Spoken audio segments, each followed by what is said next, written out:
What's up and welcome back to Bar Down Talking Hockey, episode number 98, presented by the Barroom Network. My name is Vinnie Parisi, and I have been living without our Lord and Savior, Jack Hughes, for the last week and a half. And this right here, this is Frankie Mueller, and he's going to have to live without his Lord and Savior, Patrick Kane, forever, really, really soon. Frank? Sorry. Yeah, we'll discuss it. I still don't believe it. We'll cross that bridge when we get there. I'm not the only one. This isn't a me opinion. This is like almost becoming fact. He legit thought he was going to the Rangers. I know, and that's out of the question now. Yeah, well, he'd be an absolute fool. Howdy, Tom. Howdy, Tom. Sup, Skokes. He would be a fool. And so would the Hawks. And I will be very angry. I will be so happy. I don't know why. You don't want your team to add extra assets for the future then. It's all right. Yeah, here we'll get to, that might not be a friendly conversation, but we will have a friendly conversation about what we witnessed in one of the greatest Super Bowls ever, Super Bowl LVII. I wrote LVI, but it's LVII in period number 1. Welcome to period 1, where we will recap what was one of the great Super Bowls in the history of the world. This was Super Bowl 57, and out of 57 Super Bowls, it was probably one of the 5 best games played between two teams ever. And, both teams were outstanding. Both teams had points in the game where they were the lead dog of the game. And ultimately, it came down to a game-winning field goal after a really dumb penalty. We'll talk about that in a minute. But the Chiefs won the Super Bowl by a score of 38-35. They kicked the game-winning field goal with basically no time left on the clock. And for the second time in 4 years, the Chiefs are Super Bowl champions. They have been in the Super Bowl 3 of the last 4 years and 5 straight AFC title games. What's up? This is one of the best Super Bowls I've ever watched. It was very good. It was entertaining. It had everything. It had comebacks. It had a lot of offense, very little defense, which I guess a lot of people like that. I don't mind if the game's a little more on the defensive side, but it was very entertaining. 38-35 Chiefs comes down to a hold at the end of the game, which it was clearly a hold. When they replayed it, you saw it was a hold. It's a shame that the game had to end like that. And then ultimately the kneel down and then kicking the field goal with about 10 seconds left. That was a little sad, too, that it ended that way. But at the end of the day, you got to do what you got to do to win the Super Bowl. Whether it's doing it that way and not pleasing the fans, they don't care. They just are worried about winning the Super Bowl. They don't care what we think. No, but the refs, that's bullshit that they threw a flag. But it was a hold. They set the precedent all game that they could do that. And then you're going to throw that flag. You're going to throw that flag on the final play of the game. And the NFL knows that, like you said, these are the refs that throw the most flags. So don't put these guys in the Super Bowl then. I understand that, but it was like the precedent wasn't set all game. And they throw it on the last play of the game. It was a bullshit flag. There's breaking news, Frank. There's holding on every play. Yeah, but that was clear. Single play. It was so. I'm not calling it clear. It was borderline. Was it the right call? Probably. When you really super mega zoom in on it, maybe.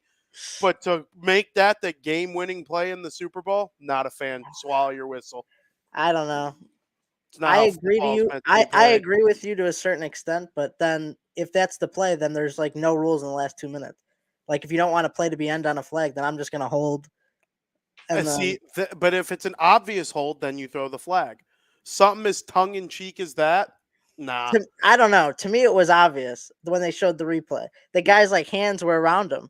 You watch that replay, and I'm trying to find a picture of it. No.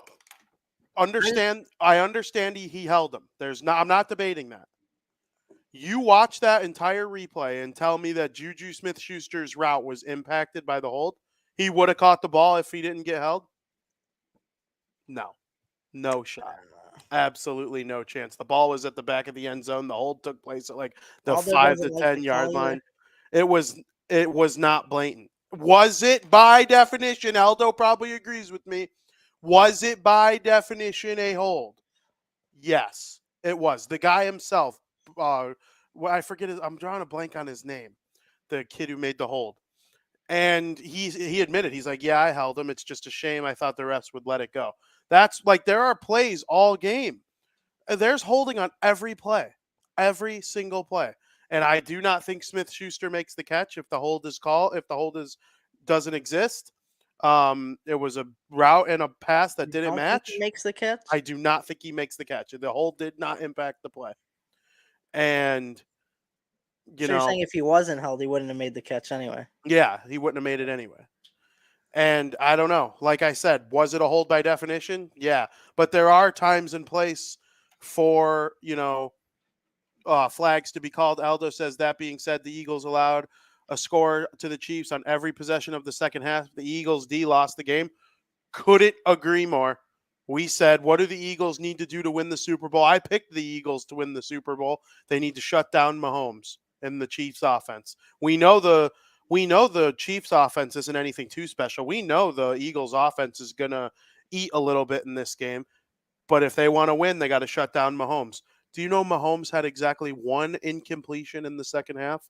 I didn't know that. And it was it wasn't even like a true incompletion. It was him throwing the ball away.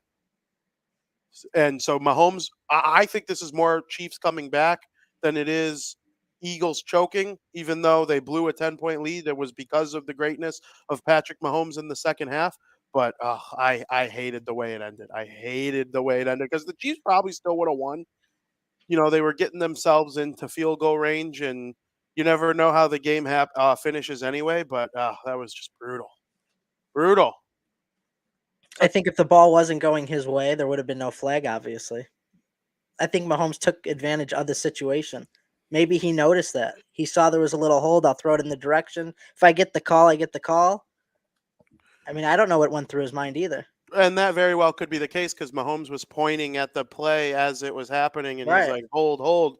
But So that could be just all part of his plan as well. yeah. You know what, Frank? It's similar to the Bengals Chiefs game. Was that a penalty at the end when he got hit out of bounds? Yes. Do I hate that they called it in that moment? Also, yes. Yeah, but that was also clear. Like that was more clear than the hold. He nailed him out of bounds. He did, and I don't like when the whistles decide the game. I don't either. You know what else? Do you remember when the Commanders played the Eagles? And the Commanders beat the Eagles. They The ended their win Commanders beat streak. them. Yeah. Mhm. And Heineke went down to he went to give himself up, and the Eagles were going to get the ball back. It was like going to be fourth down, and the guy on the Eagles nailed him. He got roughing the passer, unnecessary roughness or whatever, gave the Commanders the first down, and they ultimately ended up winning the game. Is that that's the right call? It sucks that the game has to end that way, but it's the right call. You know what I mean? Yeah, listen, I agree with for two reasons. One, it's a regular season game. And two, the main goal is to protect quarterbacks a lot of the time. Correct. And so they're going to call, you look at a quarterback funny, they're calling it no matter what time of game it is. I just don't like that they're penalties and rules shouldn't be situational. Like in 8 seconds left in a basketball game, the guy goes up and hacks, but you don't want to call free throws because the game's over then. I hate that. Call a foul a foul. Call a penalty a penalty. Then it has to be set. It has to be set like at the beginning of the season. It has to be a precedent that that's the case because there is situational refereeing. There is. And it's stupid. I don't like that. You don't have to, but the fact that we've gone all season long. How about on the play where Jalen Hurts fumbled? There was a clear face mask on Jalen Hurts. The fumble should have never counted, and the Eagles would have never had a defensive touchdown. Well, I agree that should be reviewed. I think pass interference should be reviewed. I think face mask should be reviewed. Yeah, but then you're talking about 5-hour football games. Well, I mean, if it's something like that blatant, though, you don't review everything. Yeah. It's like you don't review every hold if there's a hold. So. And so that leads me to my point. There's no perfect science with this stuff. There's just not. You gotta deal with it. Exactly. And I'm allowed to be upset that the game ended on a BS flag. Do I know how to fix the problem? No, I don't.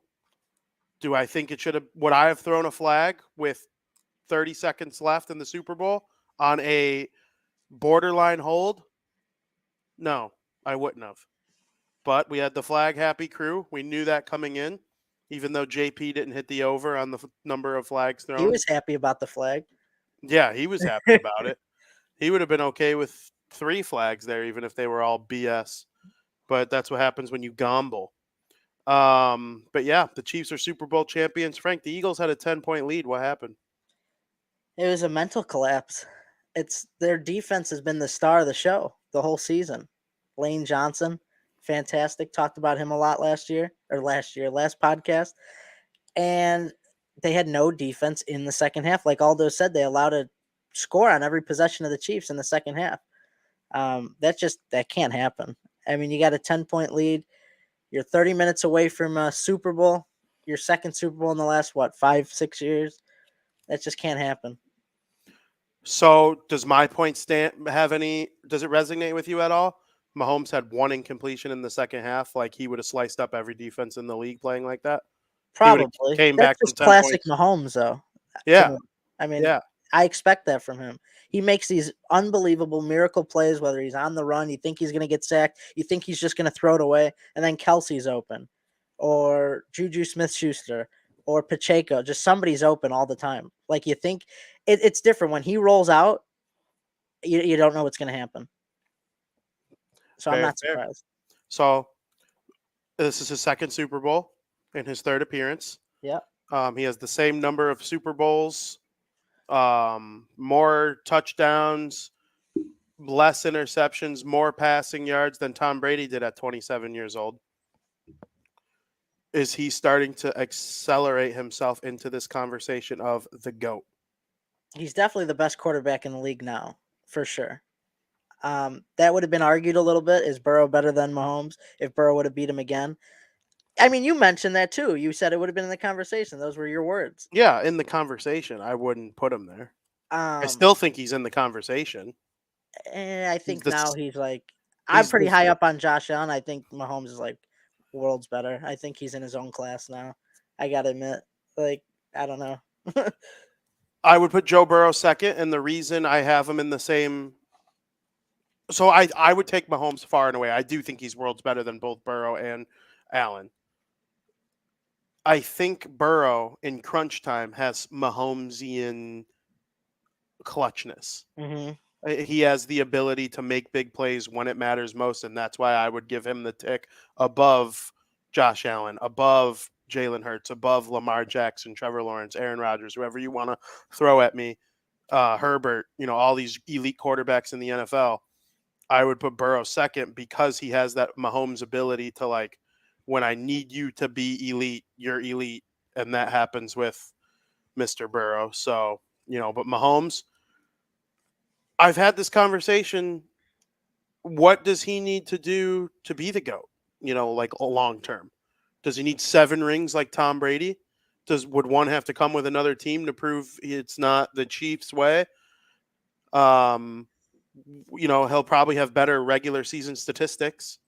So if he has 5 Super Bowls instead of 7, but he breaks Tom Brady's passing yard record and throws for more touchdowns and has fewer interceptions, and I think he does start in. I mean, if he were to retire today, he'd be in the Hall of Fame at 27 years old. I do believe that. And there are very few players who ever are Hall of Famers before they turn 30. Mahomes is one of them. We're a hockey show first and foremost. We talk about McDavid in the same light. It's a little less individualistic when it comes to winning than it is for a quarterback because the quarterback has more influence. But I think he is absolutely in a league of his own right now. I mean, yeah, he's like S tier. It's his own tier. It's the Mahomes tier. There's gonna come a time where Andy Reid retires. He's not gonna. I don't think he'll be with Mahomes through his whole career. Maybe it's a possibility, but I think after Andy Reid retires, because Andy Reid's a Hall of Fame coach now, 29-3 coming off a bye, unbelievable. He'll be in the Hall of Fame, no doubt. When he retires, I think we get a better idea of Mahomes' potential. Could Mahomes do it without Andy Reid? At that point, is Mahomes even on the Chiefs? I don't know. I don't know the mindset of Andy Reid, if he plans on retiring soon, if he wants to go another 15 years. I don't know. But I think that also has, like, Tom Brady had Bill Belichick for a lot of his career, for most of his career. But then after he went to the Bucks, won a Super Bowl, it's like, could you do that without a Hall of Fame coach?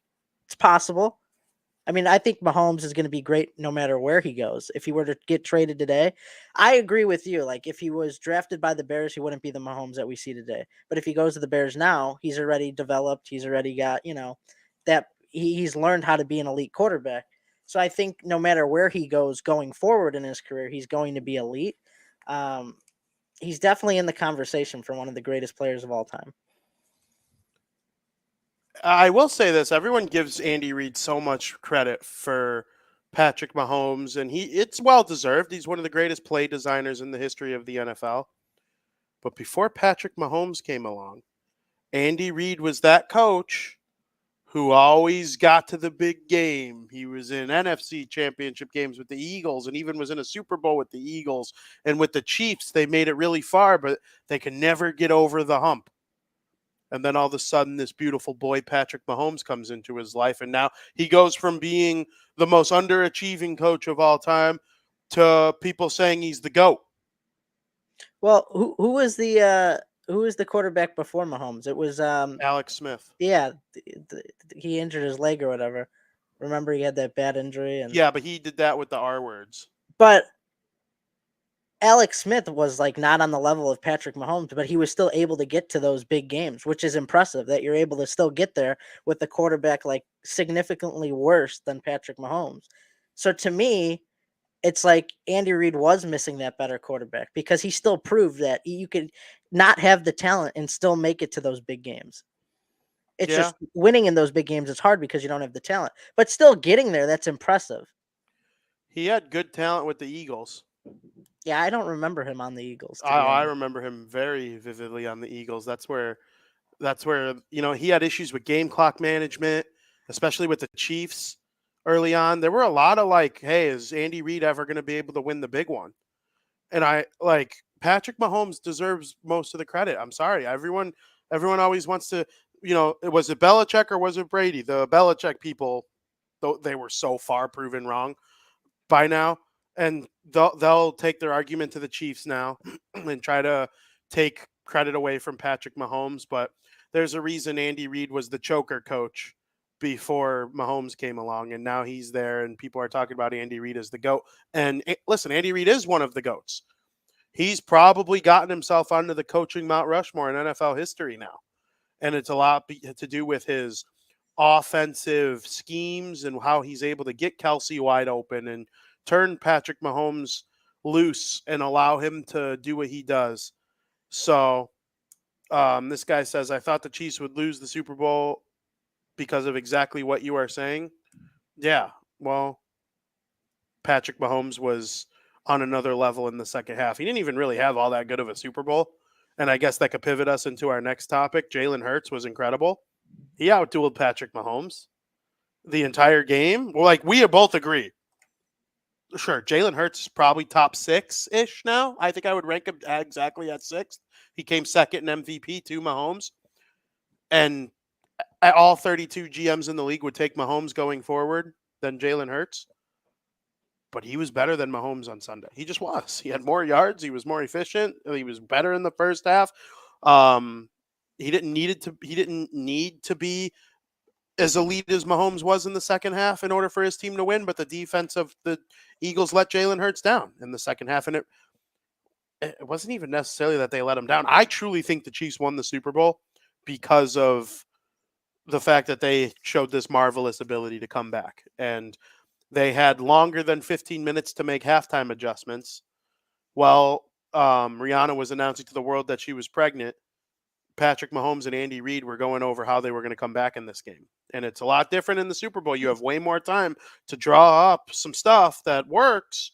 And that's what happened for the Chiefs in the Super Bowl. And I'm happy for them. And why were the Chiefs able to come back?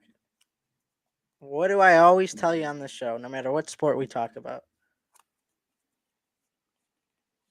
Experience triumphs over everything. They have the experience of being there. They have the experience in the big games. When was the last time a team with no experience has won something major? I wouldn't say the Eagles have no experience, though. I didn't say no experience, but they have the Chiefs being in the AFC Championship 5 years in a row. Experience. They have more experience in bigger games. Jalen Hurts was drafted in 2020. Mahomes has been around since what, 2018? Yeah, 2017 he was drafted. There's experience. Andy Reid, experience. Nick Sirianni's not experienced in a Super Bowl. not as a head coach. Right. That's He's been in the different. Super Bowl many times. Think about all the teams who win championships. The Hawks when they won their championships. The Pittsburgh Penguins, the Tampa Bay Lightning, they have experience in those things. The Golden State Warriors winning championships.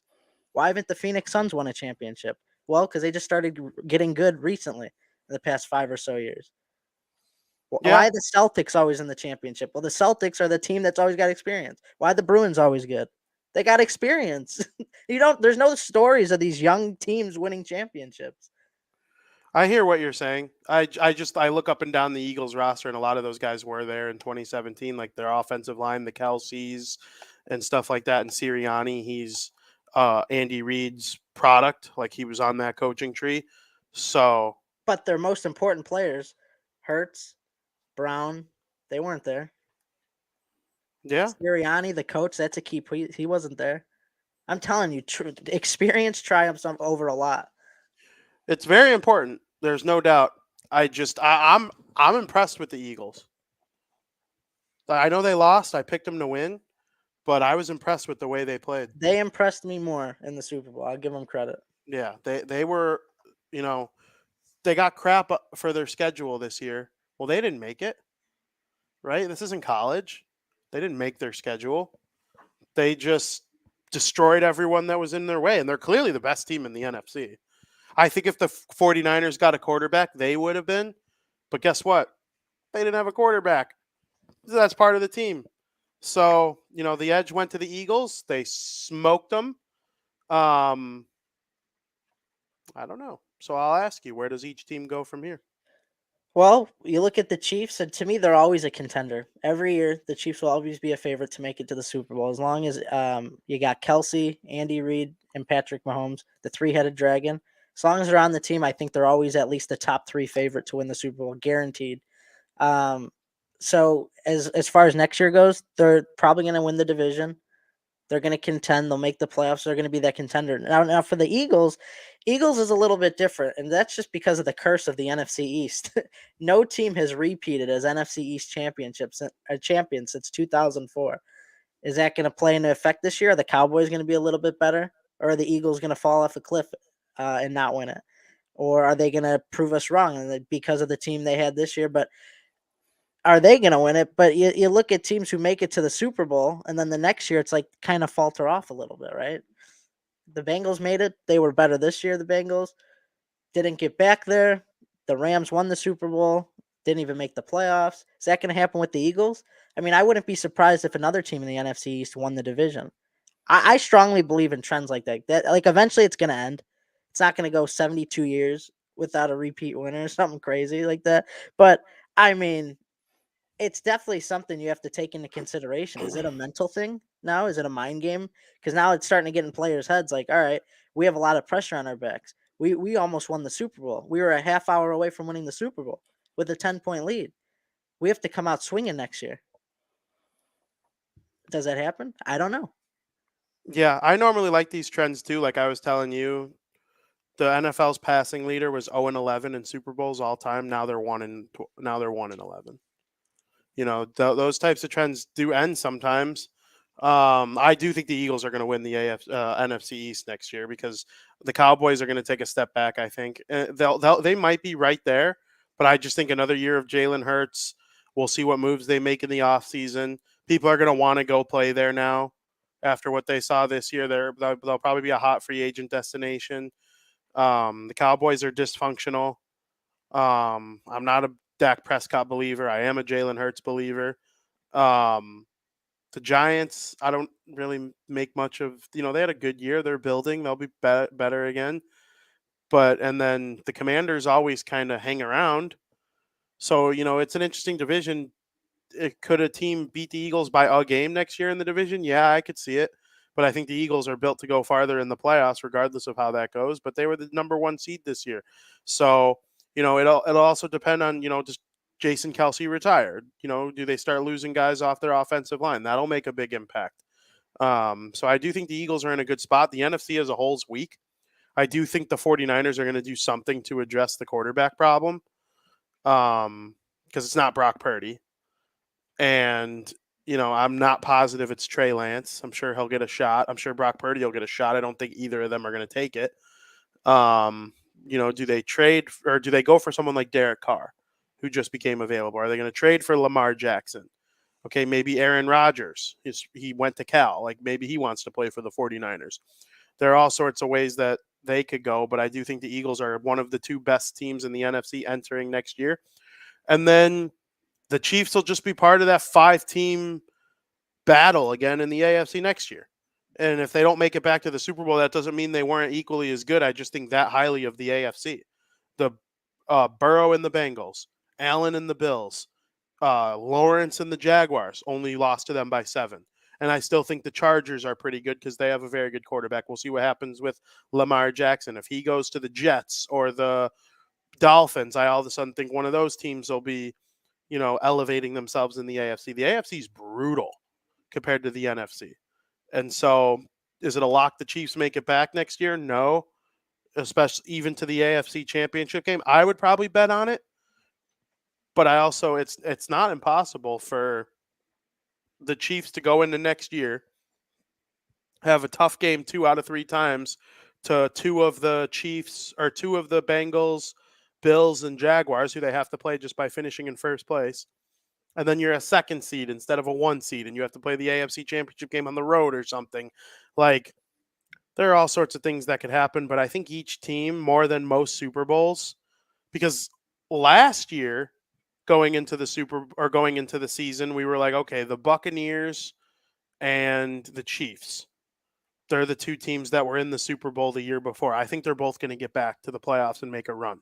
Well, lo and behold, they both lost on Championship Sunday after being in the Super Bowl the year before. The Chiefs lost to the Bengals and the Bucs lost to the Rams. Well, going into this year, I think a lot of people agreed if one of the 2 Super Bowl teams were to take a step back, it would be the winner, the Rams, not the loser, the Bengals, because the Bengals have Joe Burrow, and he's an elite quarterback now, and their roster is awesome. I kind of feel the same way about this Super Bowl as I did more about the Buccaneers one than last year's. I think both teams will be back in the playoffs next year with a legit chance of getting back. Very interesting. We got, hopefully the NFC is Bears, Eagles for the next several years. The NFC is so weak at QB. It's right there for Justin to take. Yeah, if they don't trade him.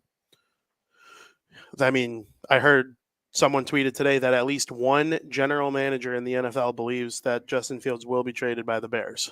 I don't see it personally, but I also wouldn't be shocked at anything that goes on.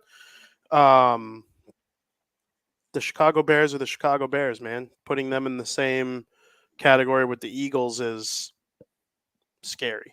I do think the Bears take a don't step do that. forward next year. I mean, Regardless, it's hard to take a step back. if they win 4 games, they take a step forward. I'm saying, like, I think they're about 8-9, 9-8 next year. That's where I got them right now. I'm predicting them.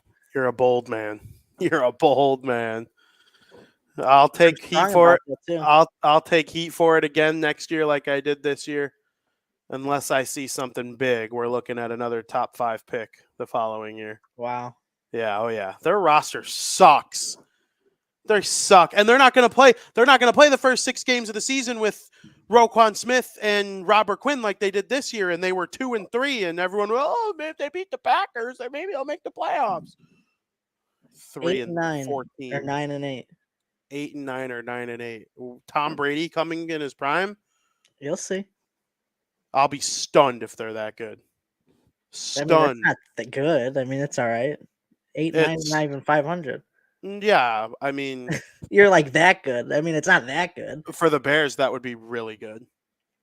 If they go 8-9 next year, Frank, I think so. I think people are going to be talking Super Bowl the following year, and I think it's coming in the next 5-10 years for sure. I think it's a possibility. I have, at this point in time, no reason to have any optimism about the Chicago Bears. They're going to get a great first-round pick. They're going to trade. I know, but they're going to get a first-round pick. they're going to trade it for whoever they traded to their first round pick. Yeah, I mean, it could be the Colts at 4, which is what I Right. personally think is going to happen. Which And then if they take Will Anderson Jr. from Alabama, okay, they couldn't win with Khalil Mack. You're going to get doesn't another matter. edge rusher, to let the rest of the team around him squander. Yeah, I agree with Sciorty. Hopefully, a few first round picks, which is a possibility. You don't know what goes on. No, they'll get at least 2, Exactly. They're gonna have including a very they're one gonna have a this year. very good draft this year. Yeah, they might. I'm not saying they're not going to. Just next year, you're not going to see the fruits of their labor yet. I don't know. 8 and 9 to me, that's fair. That's a fair prediction. I wish I saw it that way Shorty. because Shorty. there's Shorty. there's oh, it's pronounced Shorty, Mr. Yeah. Shorty. Yeah. I can't see them being better than Green Bay. They're not going to be better than the Vikings, and they're not going to be better than the Lions. And show me a last place division or show me a division in the NFL where the team in last place was 9-8. Everything happened. Anything could happen. Anything could happen except the Bears doing anything to make me think they're going to be any better than 5-12 next year. Which is also pushing it. The only thing they have on their side is a last place schedule. What is your most exciting NFL offseason storyline? Should be exciting to see Sean Payton on the Broncos. I think they needed a coach desperately. That was one of their biggest flaws this year. It's not having correct coaching in their organization. Sean Payton's going to bring that. I love Sean Payton. It should be interesting to see if he could indeed turn the Broncos franchise around a little bit. I don't know necessarily if that's exactly what they're missing to be this all-star level team that everybody predicted that they would be this past season. But I do ultimately see an improvement for them as well. Also, does Aaron Rodgers go back to Green Bay? Is he going to retire? Does he find a new home? That should be interesting as well. We'll have to see. Very good. Very good. For me, the Jacksonville Jaguars. 2-6 to start this season. Went 7-2 down the stretch to make it to the playoffs as the AFC South champions. Were trailing by 27 at halftime in their first playoff game and came all the way back and won. They beat them. They only lost to the Super Bowl champion Chiefs by 7. And they're coming into next year with a first place schedule on the dock. But I do think there's a chance that with some smart moves made this offseason, the Jaguars will be one of the more exciting teams in the league. And I do believe away from the Jaguars, there will be at least one major quarterback change because there has been in each of the last 3 off seasons. In 2020, Tom Brady made the switch from the New England Patriots to the Tampa Bay Buccaneers. In 2021, Matthew Stafford made the big move from the Detroit Lions to the Los Angeles Rams. And in 2022, Russell Wilson made the big move from the Seattle Seahawks to the Denver Broncos. Those are 3 Hall of Fame caliber quarterbacks. Switching teams, Russell was terrible. The other 2 were awesome. But, that doesn't take away previous accomplishments. I think that's going to happen this year. I'm not sure the Ravens are going to keep Lamar Jackson, not because they don't want to, because they're not going to be able to. If he goes to Miami, that's an elite quarterback switching teams. Jimmy G's not elite, but he's good enough to win. If he went to a team like the Jets, I think, that's going to be an interesting story. I think the New York Jets in general are an interesting team to follow this offseason because they have a very good roster without a quarterback. And as long as they don't have a dweeby coach and they make a good quarterback decision, they could be more like the Rams and less like the Broncos. You know what I mean? Mm-hmm. And very much looking forward to that. I hope my assessments about the Bears are wrong, but most cap space in the NFL, they're heeing and hawing about Justin Fields. Brian Poles didn't draft him. They're going to trade him. They're not going to trade him. The team stinks. They have nothing. They basically are starting from scratch. They have a couple nice pieces. They have like 5 to 10 pretty good players, and the rest of the roster is trash. and all this cap space and all these draft picks, a lot of them are going to have to hit for them to be better than a 5-win team next year. But we'll be there along the way with them. So can't wait for the offseason. It's going to be an interesting offseason. Do you have a team in mind that makes a trade with the Bears for the first pick? Are you in agreement with me that it'll be the Colts? I have two. Colts is one of them, and the other one's the Texans. Oh no, Ooh. not the Texans. Why? No, not the Texans. I'm thinking of. I mean, I guess it could be, but Texans are two, right? Yeah. Yeah, I don't think they're gonna trade with the Texans. Who came in fourth? I'm drawing a blank. Colts. Who came in third? The Cardinals. No. Who was fifth? There was another team. I'm drawing a blank Or on. is it the Raiders that you're thinking of? Because the Raiders could use a quarterback. The Panthers. Maybe it was the Texans, but I don't really think they're gonna Texans make are two. I don't think they're gonna just trade down one. I do think they're going to draft whichever quarterback isn't taken at 1. Exactly. That's why they're. Yeah, I don't think so. The only way I could see the Texans doing it is if they like one of the two quarterbacks significantly more than the other. I think it's going to be the Colts. I actually was talking about it today, and I said it was going to be the Colts. Yeah, I'm thinking Colts too, but I guess Texans maybe, but I doubt it. There was another team I'm thinking about. Maybe it was like the 8th place team. When I hear it, I'll know. It's not the Raiders. It could be. Seattle, Detroit. I don't think they're trading up for a quarterback this year. Because Goff had a good year. Everyone liked what Geno Smith did this year. If I remember, they were heavy. Come on, Shorty. 7 and 8. Who was 7 and 8? Because I remember it was fairly. The Raiders are 7. Maybe it was the Raiders. It could have been the Raiders because they cut Derek Carr. Yeah, sorry, maybe it was the Raiders. Yeah. Yeah. So those are my two teams too: the Raiders and the Colts. I'm a little wondering if the Atlanta Falcons. Oh, right? Atlanta. That could have been it. The Atlanta Falcons need a quarterback too.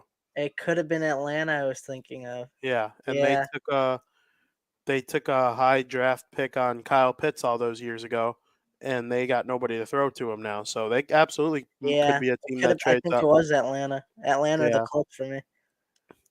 I would go Colts and Raiders for sure because unless the Raiders trade Devontae Adams and they just start a true rebuild, which is possible. But what an NFL season it was, eh? It was fun. Sad it came to an end. A lot to look forward to at the tail end of 2023. Absolutely. I'm so excited for the draft too. I think we should have a little draft party. Yeah, especially since the Bears have like the most involvement this year with trading their pick away, and it's going to be a lot of fun. Yeah, we should. Yeah, absolutely. But Frank, the season is over. The Chiefs are the Super Bowl champions. The Eagles are the runners up, and both are in for a very good offseason. I expect both to be back next year. And we'll be talking football all off season long, but it'll take a short break on this show, obviously, because we got the hockey playoffs coming up and the trade deadlines in a couple weeks. We're gonna have some hard conversations over the next 2 or 3 weeks. Blackhawks fans are still in denial, I can see. We'll get to all that. We'll get to all that actually right now in period number 2. Welcome to period 2, where we will move into the NHL. The St. Louis Blues fans were in denial for a long time too, but they saw their hopes and dreams come to an end as Vladimir Tarasenko was traded away to the New York Rangers. He scored a goal within the first 3 minutes of his first game with the Rangers, playing with his very good friend Artemi Panarin on their top line in New York, with Minka Zibanejad on the top line with them. It's a great line, Frank. What is your takeaway of Tarasenko moving to New York? Yeah, I mean, him going to New York basically prohibits Kane from going there because there's no reason you need 2 wingers of that caliber going to New York. It's not going to happen. Scores in his first game, had no impact in game number 2. None. Not a shot on goal. Not a plus minus. Zeros everywhere except time on ice. But I mean, that's the year he's been having. He's been having a down year. He's got like 11 goals this year. He's not having a Vladimir Tarasenko type caliber season. And people might argue like, oh, it's because he was on the Blues. The Blues aren't having that good of a year either. But great player. It's a great addition for the Rangers to add some depth, scoring depth potentially. Maybe he could get things going in the second half of the season with the Rangers on a better team. We'll see. Very interesting move by the Rangers, though. Absolutely. Tarasenko, good player. The Blues stunk. He wasn't a good situation. He goes to the Rangers. He scores right away. Don't care about the second game. He's going to have points with the Rangers coming up here. It's not like he's going to be dry playing in that top six. The Rangers make a big move, and I'm not surprised. Tarasenko, he's having a bad year. He's still having a better year than Patrick Kane. At least he tries to backcheck. And he has chemistry with Panarin. You might remember when they played each other in the playoffs in 2017, and Panarin's Hawks lost to Tarasenko's Blues, and they were crying together in the line, having a little tummy sticks. Kane's got more points this year, but Vladimir's got more goals. Two extra goals. He's got more goals, and he plays a better all-around game lately too. I was watching some Patrick Kane highlights this year, Frank, and I'm like, this is the definition of points are and everything. And that's why he needs out. But yeah, Tarasenko, he makes the Rangers better. They're a Stanley Cup contender as far as I'm concerned. Oh, absolutely. Speaking of Stanley Cup contenders, a team just over the river announced that Jack Hughes was going to be week to week. It's the lower end of week to week, and he's missed 3 games. They've gone 2-0-1 without him, but they played like complete dog shit in those 3 games and still somehow found a way to win. And they need Jack back. I do believe he'll be back in their next game on Thursday. If he's not in their next game on Thursday, he will for sure play on Saturday and Sunday. But week to week became all week really quickly, and that's good news for the Devils. It is good news for the Devils because originally they said week to week, could miss 2 weeks potentially, which would be a total of 8 games. If that was the case, right now, I guess you're glad that this happened now and not missing playoff time. If there was a time to happen, right? They're going to need him for the playoffs if they want to make a run. He's been sensational. Luckily, only being 21 years of age, the injury is not going to impact him as much. He'll recover a lot quicker. He's 3rd in the league with goals right now, 35 goals, 9th in the league with points with 67 points. He's having a great year, and the Devils need this man on their team if they want to, make a run. They've gone 2-0-1 without him, but not having him in their lineup significantly hurts their chances of winning the Metropolitan Division. They need him. With him in their lineup, they're a better team overall. I'm sure you completely agree with that, and we'll see where it happens in this Metropolitan Division race. Yeah, I actually don't think the Devils are going to win the Metro anyway. I think Jack could have 110 points, and they're still not going to win the Metropolitan Division. I just think it's Carolina's got that lead, and it's going to be hard for any team to come back on them at this point. I think Carolina is going to win the Metro, but that doesn't mean much. Don't really care about winning the Metro. I care about making the playoffs. The Devils are a good enough team to win a couple games here and there without Jack. I do believe he would be playing if it were the playoffs, and because I think he hurt himself at the All-Star game when Brady Tkachuk dragged him down, and he played the next day against Vancouver. Well, why would he be motivated to play against the Canucks? So he could play against his brother. And right after that game, that's when the Devils were like, all right, we're going to shut you down for a week or 2. And they have. He's fine. I could not be less worried about an injury on, your team's superstar. And so, 2-0-1 without him. They could have used him in that shootout against these Wild. But, shit happens. Every player misses. No player really ever plays 82 games. That's just so rare. Yeah, they should be getting him back soon. It'll help them out a lot, and we'll see how much of a run they can make in the postseason. Absolutely. So the other night, I'm watching the Ottawa Senators play against the Calgary Flames, and the Calgary Flames are winning 3-1, and Ottawa pulls their goaltender and scores 2 goals in 27 seconds with their goalie pulled to get the game tied. And then one Tim Stützle scores in overtime to give the Sens the comeback victory. And Stützle had an assist on all 3 regulation Senators goals in that game. Comes back the next day, scores a goal again, On Tuesday, this guy is here. He has arrived. He arrived a long time ago, but he is just really, really becoming a great player. Him and Brady Tkachuk are going to be 1-2 on this team in scoring for a very long time. I think Tkachuk might have one more point than him right now, or they might be exactly tied. I'm not positive. But Stützle is amazing, and it's one of the few things in life I've ever been right about. That's not true, especially with hockey. But in 2020, everyone knew Lafreniere was going to go first. I wanted the Kings to take Stützle a second. I wasn't buying the Byfield hype. I wasn't as impressed. And lo and behold, if that draft were to be redone, Stützle would probably go 1 to the Rangers, let alone 2 to the Kings. And guys like Lucas Raymond and Moritz Seider and Dawson Mercer would probably all go ahead of Lafreniere and Byfield, to be honest with you. But, it is what it is. Stützle as a Senator. What are your thoughts?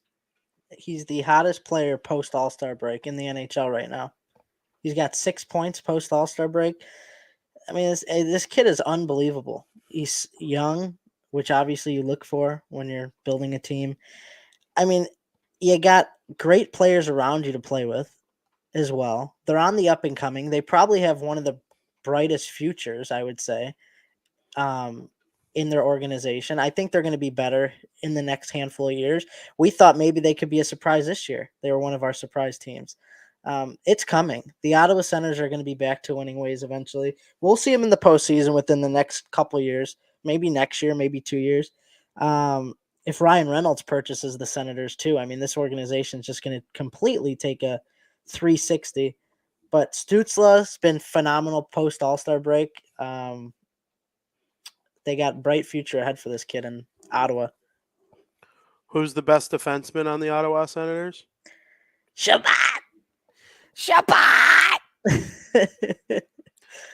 Frank, give me your stupid Hawks update. They're horrendous. What do you need an update for? They can't score. They lost all their ability to score.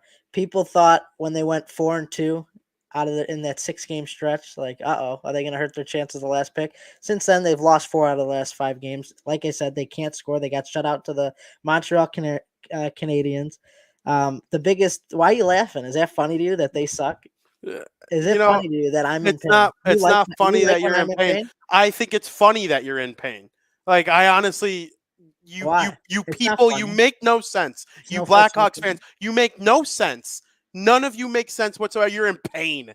You're in pain. You have a chance to get one of the best players ever. Like, what are you in pain about? If it was guaranteed, I wouldn't be in pain. It's not a guarantee. If you got Adam Fantilli or Leo Carlson, it still makes your team better going forward long term. What happened when you added Patrick Sharp and Marian Hossa? They weren't Patrick Kane, but they were still really good. Luckily, the Blue Jackets are scoring more thanks to Gaudreau. So that helps. I'm in pain. Crazy pain. I don't like I'm not like you where I sit there enjoying watching them lose. I know it's for their benefit, but I don't enjoy it. I don't watch the games and be like, "Oh, this is fantastic." Let up 55 goals. That's not how I watched it either when it was the Devils. But it's not fun.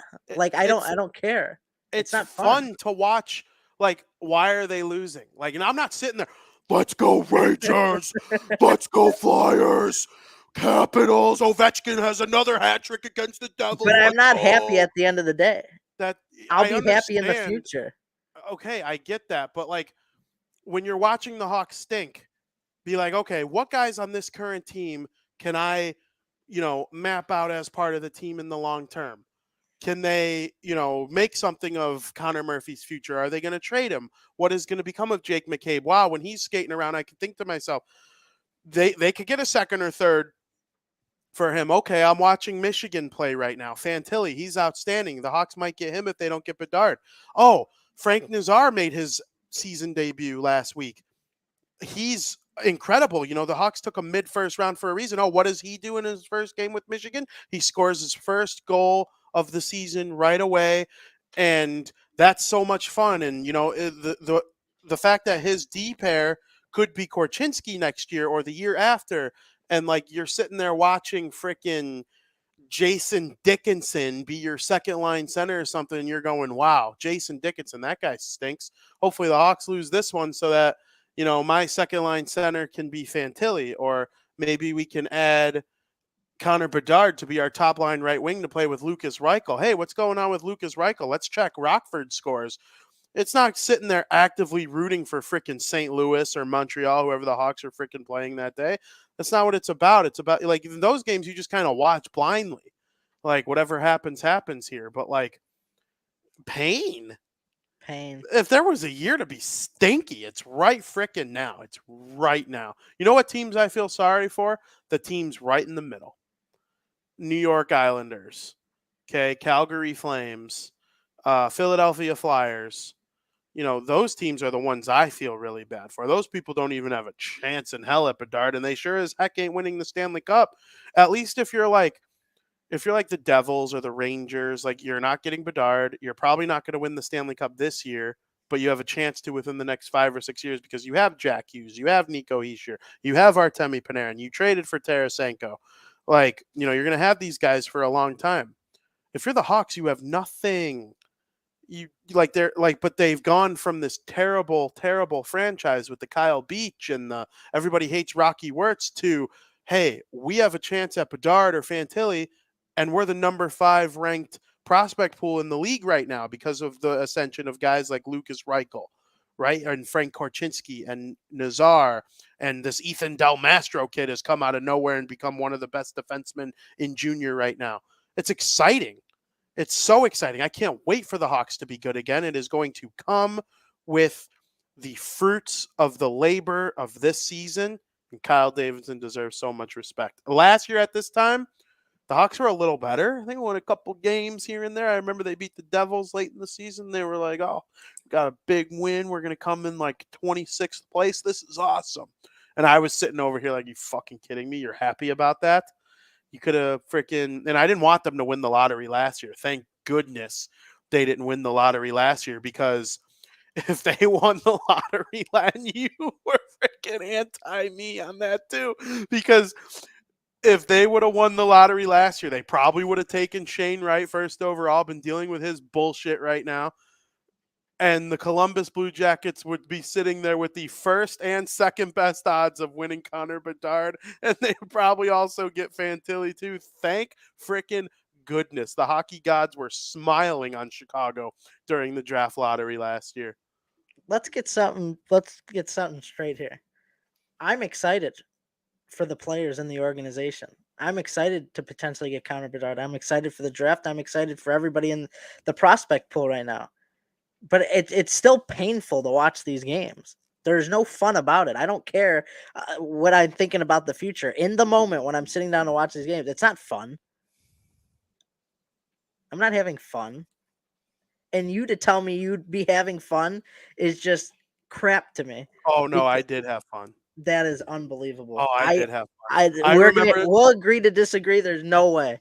There was a game against the Kings in 2019. I want to say the Devils were playing the Kings in the last game of the season. And the Kings were also in competition for Jack Hughes. And they lost to the Devils in overtime, but somebody else won earlier in the day that helped the Devils lock themselves into the third best odds. So I went into that last game like, oh, I can root for the Devils and it's not going to hurt the tank. It's not going to hurt lose for Hughes. That's later in the season. Like if the Hawks, then that'd be fun. If if the Hawks lose this game, they get the best odds to win Bedard. That's different. But right now, it's like there's no fun. Listen, I hear what you're saying. I'm trying to help you. Maybe I'm playing devil's advocate. Maybe I am trying to help you enjoy what is going to be a miserable last 30 games of the season. Because let me tell you something, pal. You haven't even seen the worst of it yet. You think they stink now? Wait till they do trade Patrick Kane. I know you're hanging on to hope that they're not going to. It's not. Wait till they trade Patrick Kane. Wait till Connor Murphy's gone. Wait till Jake McCabe's gone. Oh, Athanasiou, you don't think he's that good? Well, wait till you see his AHL replacement that's coming. You're going to wish you had Athanasiou. I'm not saying Max Domi, bye-bye. I agree. Domi's probably going to be on. I'm not saying they're not going to trade Kane because that's what I want. I'm saying it because, I truly believe, and I'm not the only one who believed this. There was earlier in the season I thought like maybe he'd go. I've been going back and forth. But the past like month or so, I've been sticking to it, saying they're not going to. I'm not going to be surprised. Everybody else is going to be like, they didn't trade Kane. I'm going to be sitting here like, no shit. You should have watched the podcast for the past month. I've been telling you they're not going to. I will be so mad if they don't trade Kane. I'm going to be the only one stunned that they don't, or not stunned. I'll be sitting here like, boys, I've been telling you guys for the past month No, that I this wouldn't was say I'd happening. be. I wouldn't say I'd be stunned. And the fact that he's not going to the Rangers, that almost it even like raises my odds of him staying in Chicago. If there was one team that I was like for sure he'd probably go to, it'd be the Rangers. You know where he's going? Where is he going, VP?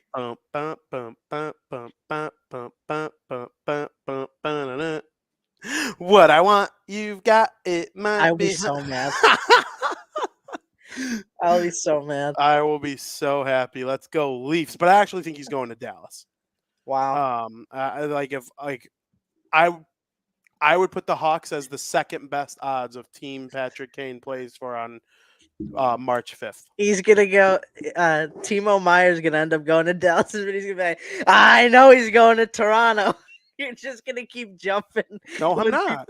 When people get like the next free agent. No, I don't think the Sharks are going to trade Timo Meyer to an East team. Otherwise, I would think Dallas would be in the mix. Timo Meyer's the best player on the free agent market right now. It's gonna. I don't know. It's just funny to me. It is funny. I mean, I just don't. The Stars haven't been mentioned.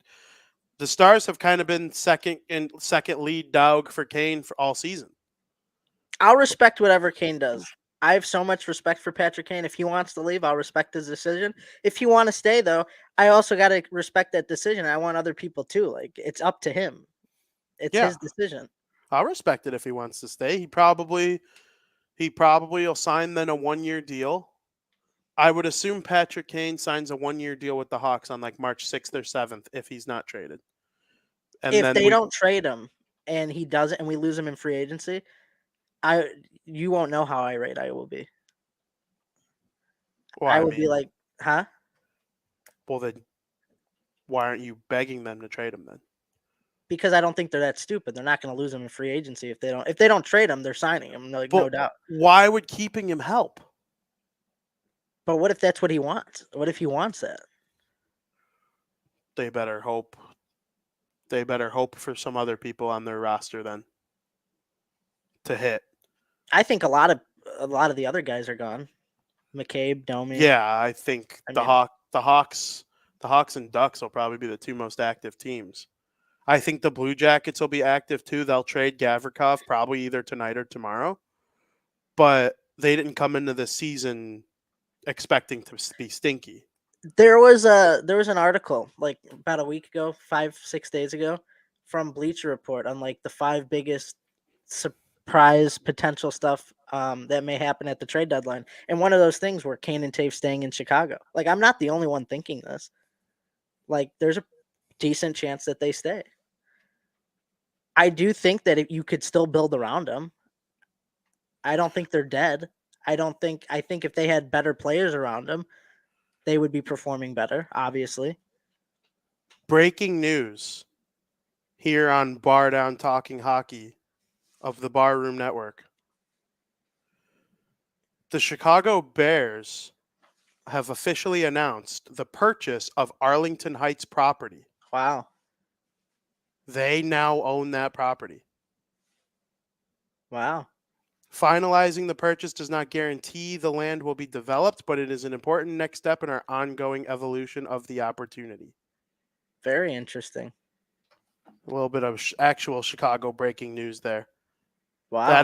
That is a huge step for, I mean, I would think owning the land that you plan to build a state-of-the-art stadium on is probably the next biggest step towards it being done. That would be so cool. Yeah. Oh, yeah. I really hope. Yeah. It'll be in our backyard to go freaking to a Bears game. It's literally 5 minutes from here.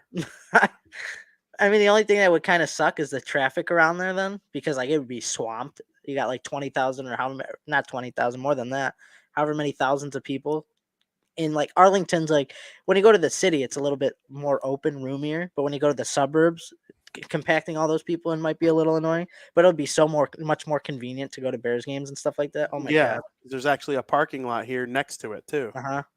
Oh So yeah, they got a big parking lot, Arlington.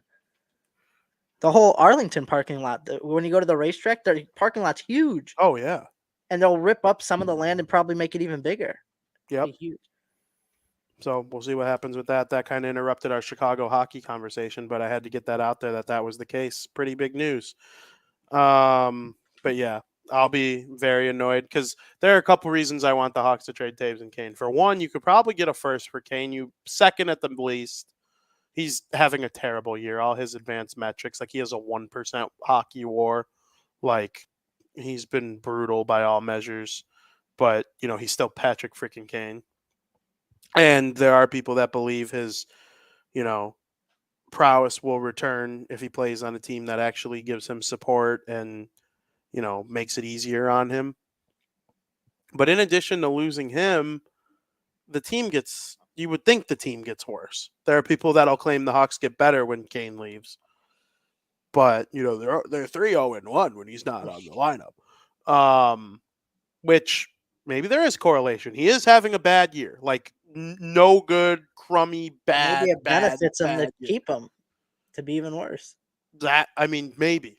But I doubt that's how Kyle Davidson's looking at it because they could still get assets See, for him. I think the Hawks have a ceiling, right? They have a future. They're predicting what the Hawks ceiling is in the next 5 years, right? With all their picks they plan on making, they have a set bar to where they think the Hawks could be.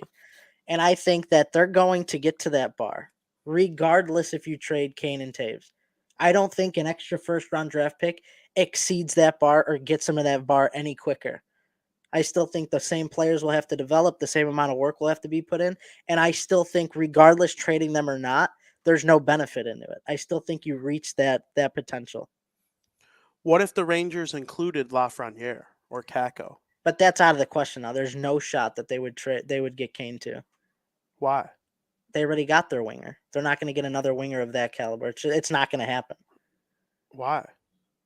Do they have the cap space for it? I just don't think it's going to happen. I would have to look. I don't know, but I assume the Hawks are retaining 50% on Patrick Kane no matter who they trade him to.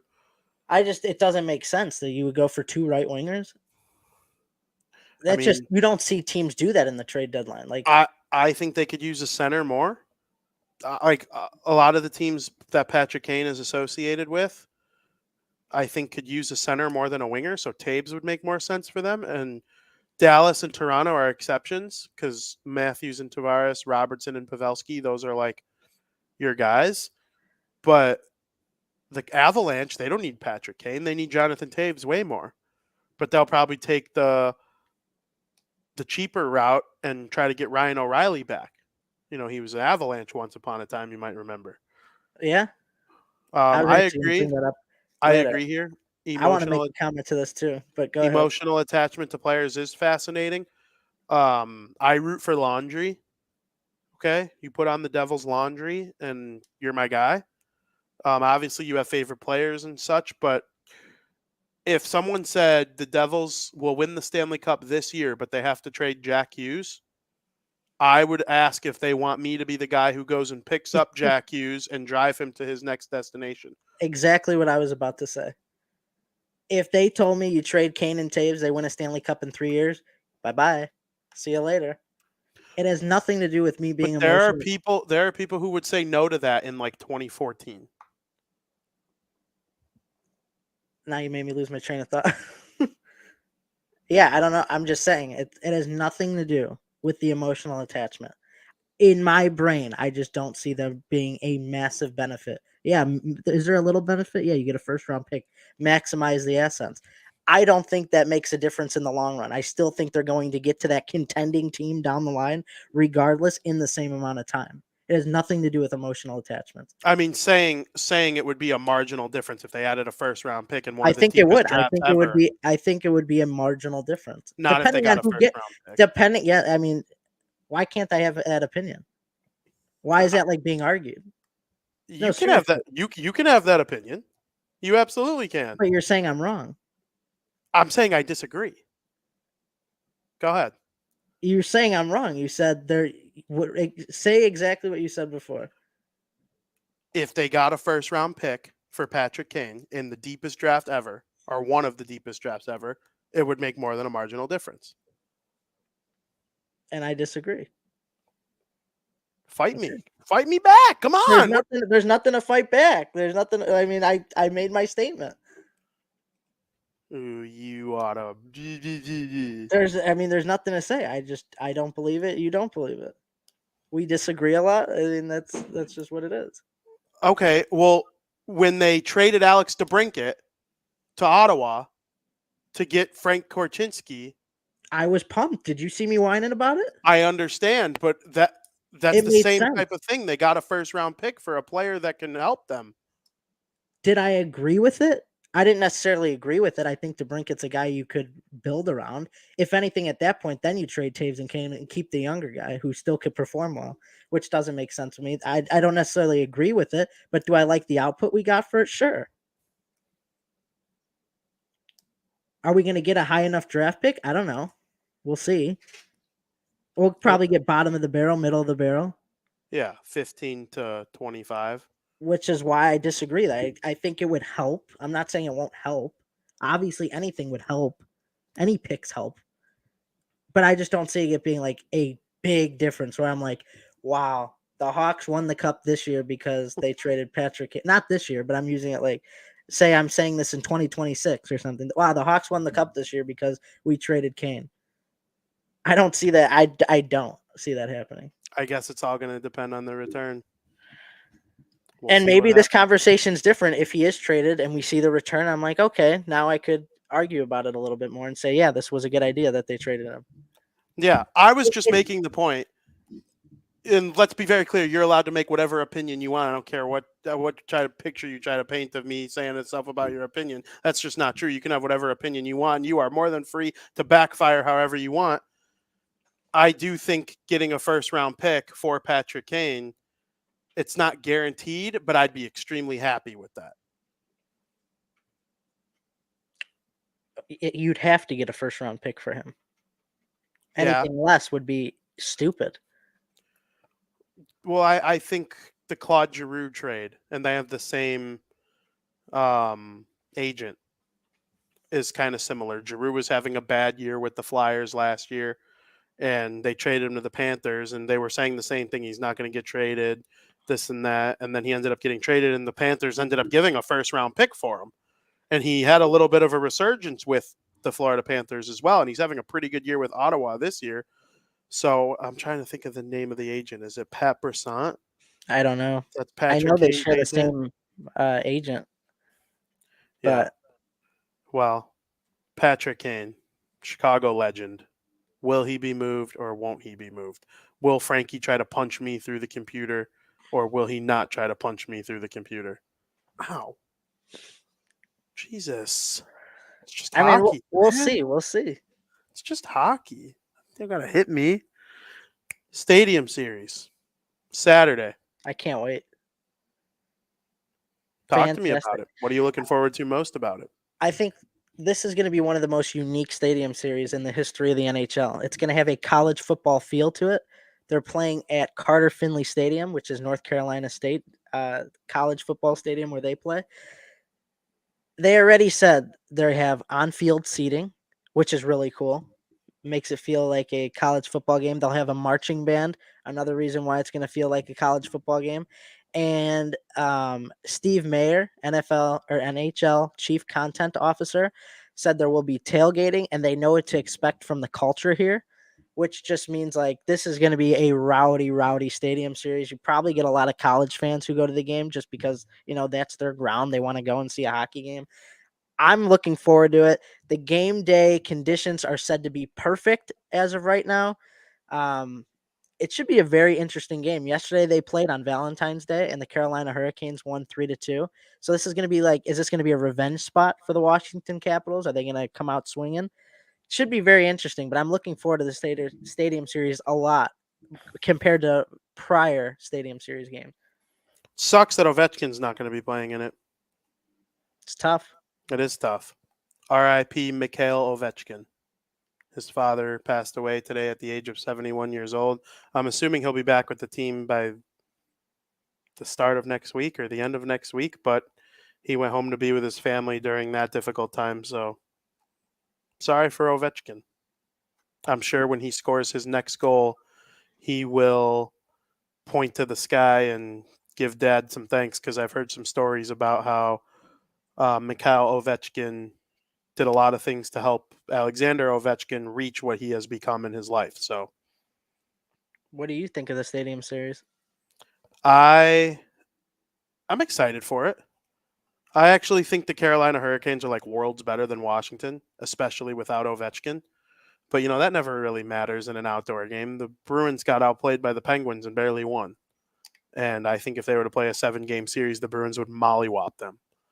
So, the Stadium Series, it'll be fun though. A lot of people hate the jerseys. They'll look cool on the ice as they always do, right? Like every time we complain about jerseys and such, we end up seeing them on the ice. And I think teams like Washington and Carolina, who do put on a good brand of hockey in terms of entertainment value, will put on a good show in this game. I'm excited for it. Yeah, I don't know who's going to win. I predict the score to be 4-2, regardless of who wins. Very fair.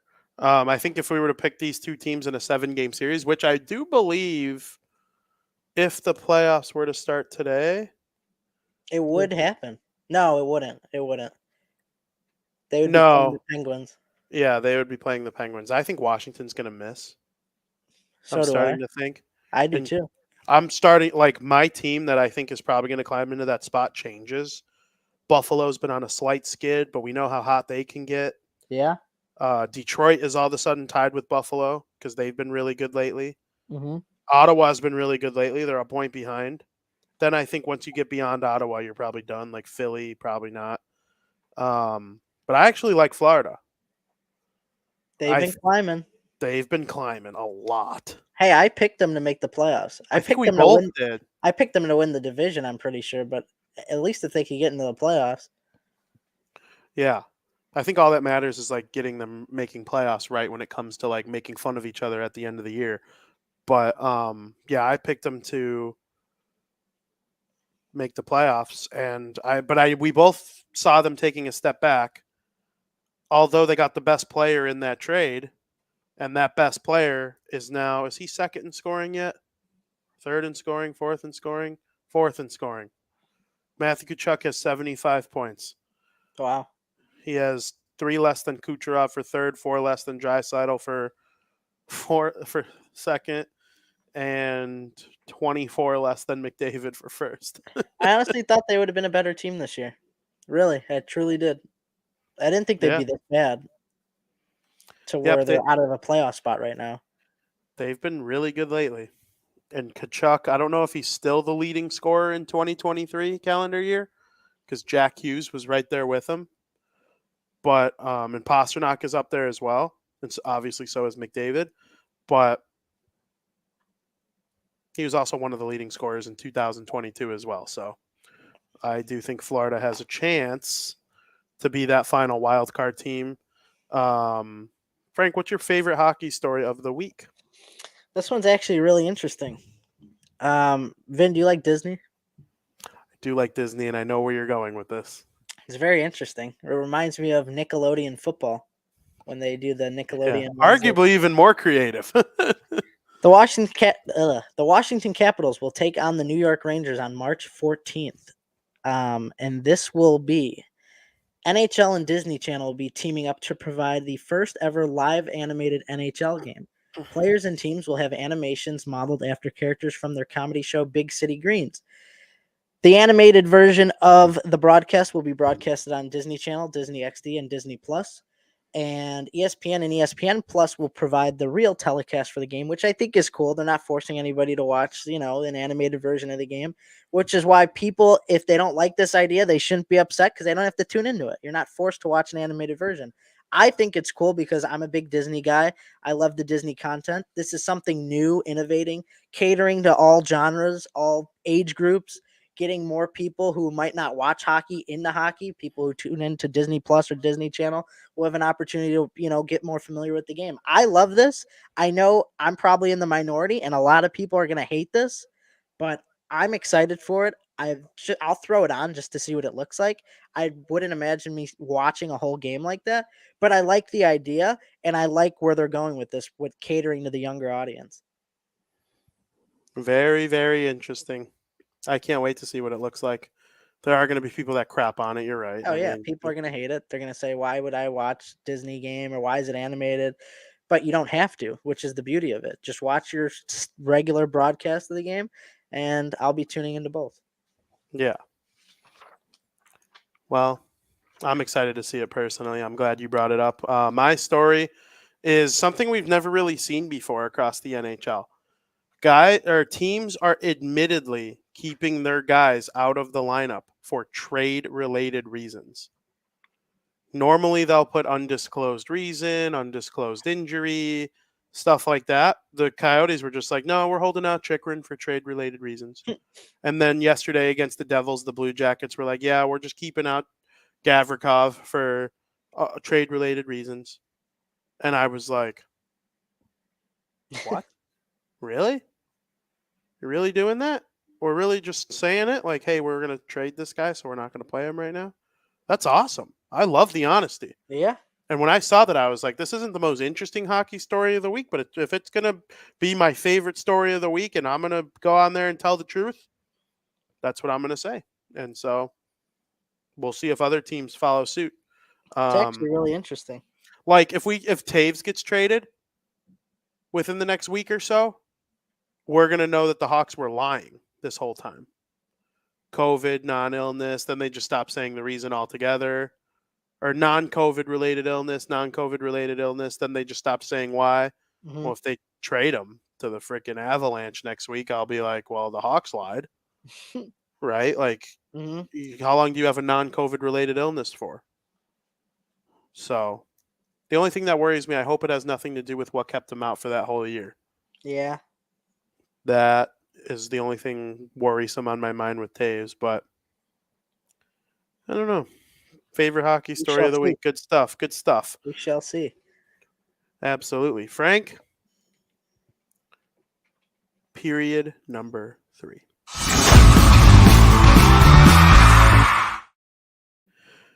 Welcome to period 3, where Frank and I are going to have a little bit of what I call a difficult conversation. Uh-oh. We're going to rank the 5 teams in each conference, not based on the standings. We can all click standings and freaking, I think this team is better than this. Who are the 5 most dangerous teams to win the Stanley Cup right now? Not based on standings, just where they are right now. 7-game series starts right now. Who are your 5 most dangerous teams? We'll begin with the East. Okay. Well, number 1 is the Boston Bruins. Even though they're the number 1 team in the league, they are the most dangerous team in the East, in my opinion. They're on pace to tie Detroit's 95-96 season's record and 18-19's Lightning season record for 62 wins in a season. They've been slow lately, but nonetheless, they're a dangerous team, and nobody's going to want to play them in a 7-game series. We know they have the experience. We know what they're capable of. They are definitely one of the most scariest and dangerous teams in the league, let alone the Eastern Conference. Number 2, Tampa Bay Lightning. They're always a threat and contender for sure. They always seem to start out slow, but then the second half of the season, they always seem to pick up the pace.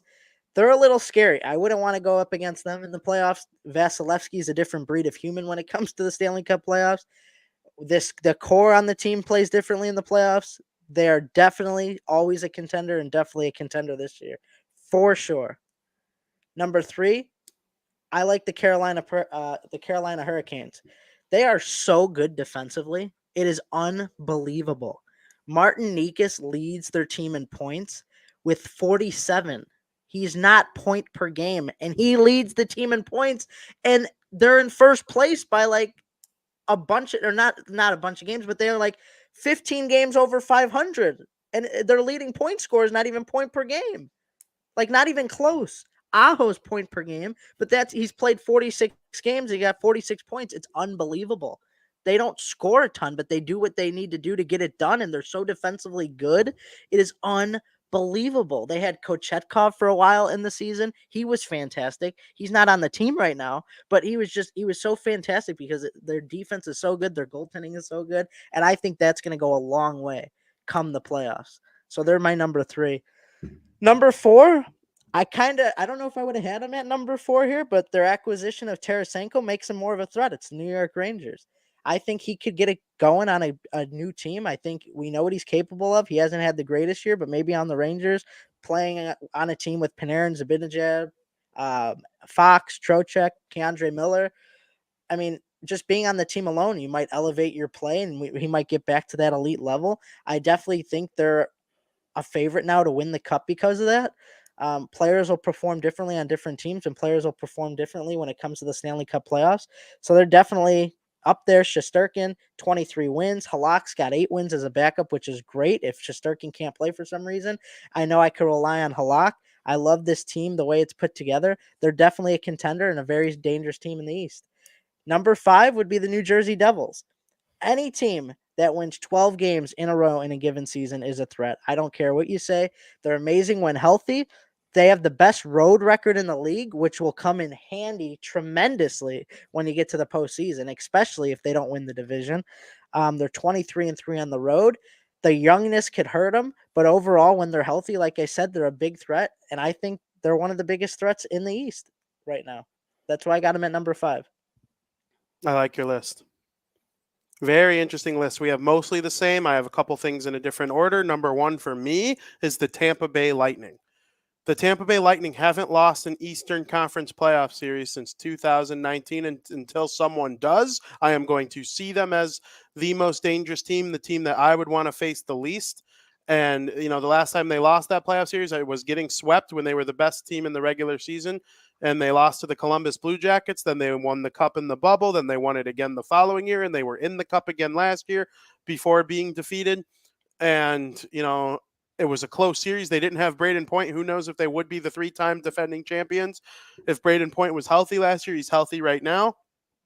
Kucherov looks like the Kucherov that we know for the first time in a couple years. He dealt with some injuries during their cup years, and he'll have 110 points and be a top 5 scorer once again. I have the Lightning as the most dangerous team in the Eastern Conference. At number 2 is the Boston Bruins. The Boston Bruins have the best record in the NHL, and it's not particularly close. They're the only team in the league that has not lost 10 times in regulation this season. They only have a handful of losses at home in the regular season up to this point, and they have legitimately been one of the best teams in the NHL all season long. They're hard to lose, or they're hard to beat. They have stars on every line. Taylor Hall playing, third line minutes with guys like Coyle, and we've seen what Pavel Zacha has done with David Pastrnak and David Krejci. Patrice Bergeron and Brad Marchand do their thing. Their defense is immaculate, but you had McAvoy. We knew they had McAvoy, but the addition of Hampus Lindholm last year really has helped them more this year because he has been a top 10 defenseman in the NHL this year. He made a pass to Taylor Hall yesterday that was off the hook, and they've just been absolutely magnificent. David Pastrnak is low-key one of the best players in the NHL now. He's 5th in scoring, and he's 2nd in goals, and just an absolute superstar in this league right now. 3rd, I have the Toronto Maple Leafs. A lot of people are going to disregard the Toronto Maple Leafs because of first-round playoff woes within the last couple years. Until they beat the Tampa Bay Lightning or the Boston Bruins in a playoff series, I'm not going to pick them. But I do believe if there was a year they could do it, it would be this year. Austin Matthews has been a little bit injured with his wrist, but he still found a way to score lots of goals using tip-ins and rebound goals and such. And their defense is better than it has been in years. They've gotten pretty good goaltending, and I do believe they will be active at the trade deadline. They have waived Wayne Simmons yesterday to help make some room on the roster and whatnot.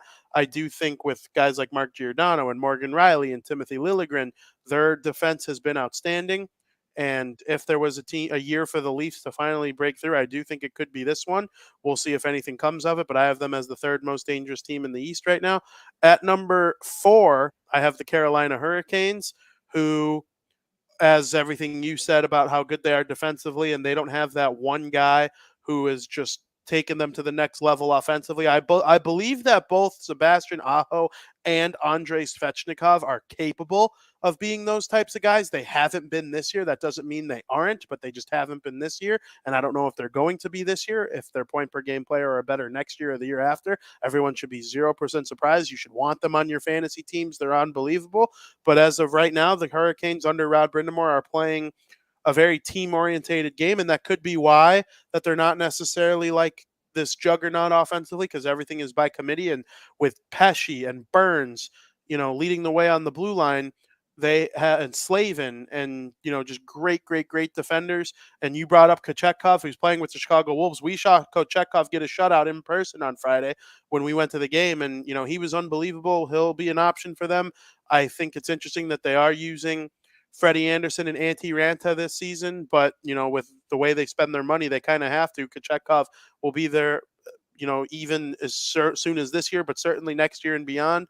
The Carolina Hurricanes are in a good spot, and at fifth, I do put the New York Rangers. The New York Rangers, they added Vladimir Tarasenko. I think very highly of what Panarin and Zibanejad can do in the playoffs. I think Adam Fox and Igor Shesterkin are each top 2 at their position in the NHL. I don't think it's going to be a run that lasts very long in terms of years, but they better win their cup this year because their prospect pool has taken a tank, and I don't love their young players, but as far as their veterans with Kreider in the mix as well, I think they have a real chance to cause a stir this year in the postseason. So those are my top 5 teams in order: Tampa Bay, Boston, Toronto, Carolina, and New York. Very similar lists in their own way. Yes. I like it. Oddly enough, I took out the Devils and you added them. I think they could be dangerous. They're a little young, which could hurt them, like I said. But, I mean, they do impress me. They have impressed me more this year than I expected. So, yeah, the Devils are very good. They've just played like donkey doo-doo since halfway through January. And the funny thing is, they played well in December, and I tried to tell people this in December. They played well in December and lost a couple games. They had their little skid in December, but they were playing well in those losses. And they're 8-0-1 in their last 9 games or whatever it is right now, or 10-0-1. And they've kind of played like poop in most of those games. And if it weren't for a goal at 19:58 of the third period yesterday by Ryan Graves, you don't know what would have happened in overtime. Very rare that your favorite team ever wins a game in the final second of the game, but that's what happened yesterday. And I like what the Devils have done, but I need to see a little more consistent dominance for them to be in the top 5 with those other teams. I would put them at 6 though if I had to pick someone. fair enough. Frank, how about the Western Conference? All right. Western Conference. My number 1 most dangerous team in the Western Conference may surprise you, but it might not also surprise you. It's the Colorado Avalanche. I feel that the Colorado Avalanche are the West version of the Tampa Bay Lightning. They're going to get into those playoffs. They can make a run. They don't have the resume that the Tampa Bay Lightning have, but after winning the Cup last year, having a slow start this year because they weren't healthy, they're finally getting healthy. I expect a strong second half from them, and they've already climbed into the 3rd place in the Central Division. They were well out of it just about a month ago, and now all of a sudden, oh, wait a second, who's that in 3rd place? Oh, the Colorado Avalanche are in 3rd place. Nikushkin's going to be healthy. He's already been playing. He's healthy. This Colorado Avalanche team, just wait. Just wait until you have to play them in the postseason. It's going to be a different ball game, especially because they won the Cup last year. They know exactly what they need to do this year. I like them. I wouldn't want to play them, especially in the playoffs.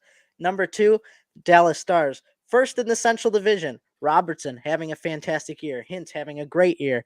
Ben and Sagan doing just enough extra to put the Dallas Stars where they needed to be. I had the Dallas Stars in the playoffs earlier or preseason. Thought they would be good. Didn't think they'd be first place in the Central good. They are impressing me. But ultimately, Ben and Sagan have been doing just enough to back up Robertson, Hintz, other guys on the team to get them where they need to be. Do they need to have a better second half of the season? Absolutely. But you got a guy, Robertson, Hintz, Ben, Sagan, come playoff times in a second half where I do think Ben and Sagan will perform better. That's going to be scary, if true, to go up against in the Stanley Cup playoffs. Number 3 are the Winnipeg Jets. Are they the biggest surprise of the season? They very well could be. 2022, there were 39, 32, and 11. That was their record. 39 wins, 32 losses, 11 OTLs. 2023, they got 34 wins already. They're 34, 19, and 1. I mean, they could be potentially the biggest surprise of 2023 so far, hands down. Morrissey, breakout year. Wasn't expecting that from Morrissey. We talk about the talent they have on their team. Kyle Connor, Pierre-Luc Dubois, Scheifele, Blake Wheeler. Um, what did they need to do coming into the season? They all needed to perform. Something they didn't do last year. They didn't perform. Hellebuck didn't perform last year. And ultimately, they finished with 39 wins last year, which they're 5 wins away already from breaking that, or from tying it and then breaking it. Hellebuck looks fantastic. He's back to winning ways. When you guys got guys of everybody that I just named performing up to their standard, there's no reason why the Winnipeg Jets are having such a great year. I'm glad I backed them as the big one of the surprise teams this year. They're living up to it. I love what I'm seeing from the Winnipeg Jets. Fourth, I got the Vegas Golden Knights. They missed the postseason for the first time last year. 2023, however, they're a lot more healthy. Last year they weren't as healthy as they were. When you get a full season of Jack Eichel and Mark Stone, that's going to be scary to play against. Little dangerous. I know Stone and Eichel have missed some games this year, but ultimately they started the year pretty healthy, which obviously for most of the season when you got those players, I mean, you see where they're on the standings right now. I think they're in second, third place, or no, the Kraken are in third. I think they're in second place, or maybe they're in first. I don't know, to be honest with you. I don't have the Pacific Division standings, but everybody was worried about Logan Thompson. Like, is Logan Thompson going to be able to carry the weight that Fleury or, somebody else might not? I'm drawing a blank. Who is their goalie? Um. Oh my God. Oh, Robin Leonard. Oh yeah. I'm saying like back. Yeah, I didn't know which era you Yeah. were talking about. Yeah. Would Logan Thompson be able to play like Fleury, Robin Leonard, so on and so forth? He's getting it done. He's got 20 wins, was an all-star this year. They have a chance to win the Pacific Division. I like the Vegas Golden Knights. We know that they could get to the cup because they've done it before. Very scary team to play against, especially when you have to go into the Fortress and play in Las Vegas. That's very hard to do. Number 5, the Seattle Kraken. This is another team, along with the Winnipeg Jets, who is up for the biggest surprise of 2023. They're 30, 18, and 6. Matty Beniers, rookie of the year candidate. Their offense is so evenly distributed, which is very rare. You don't see that a ton, but especially when they're scoring as much as they do, it's very evenly distributed. Forget about Grubauer. Martin Jones has been stealing the show in net. And it appears right now they're on pace to making their first postseason appearance with the potential of even winning the Pacific Division. I know they don't have the experience, obviously, the cracking into the playoffs. A lot of these players don't necessarily either. Obviously, some of them do, but that's why I have them on 5. I think 5 was respectable because it's like you don't have the experience. You're playing very well. I don't know what to expect out of you of the postseason. Those are my 5 teams from the West. It's a very good list. We agreed with it for a large portion of it. Like a large portion of it. I was actually impressed with your list. Number 1 for me is the Colorado Avalanche. You thought I might disagree? There's nothing to disagree about. The defending Stanley Cup champions are starting to get healthier. They're only going to continue to get healthier. There are only a few teams in the league that can match what they are when they're fully healthy, and most of them reside in the Eastern Conference. So I do think Colorado has got to be going into the playoffs feeling pretty good about their chances to get back, although the teams they play in the Central Division postseason are going to be difficult unless they end up winning the division, which we'll see what happens there. They got a long way to go in a 10-point deficit, which in 3 games in hand. So you just never truly know. I do think it is absolutely possible. If a team could do it, it would be them. And with Nathan McKinnon and Gabriel Landeskog and Mikko Rantanen, I do think they're going to try and replace Kadri at the trade deadline. Okay, I know they have Nichushkin and their defense with Cale Makar and Bowen Byram and Gabe Vilardi or not Gabe Vilardi, Dan Gerard, or not Dan Gerard. What's Gerard's first name? Um, Regardless, I mixed a bunch of people's names up there together, but it's Gerard. Is it Sam? I was gonna say Sam, but for some reason that Sam doesn't sound Gerard? No, that familiar. actually does sound familiar. Sam Gerard. And then Devin Taves. I mean, their goaltending is sick, and they got or their defense is sick. So I think the Avalanche are right there for the best team in the league, despite where they sit in the standings. And they're number one in my Western Conference power rankings. Number two is going to be the Dallas Stars. I think the Dallas Stars.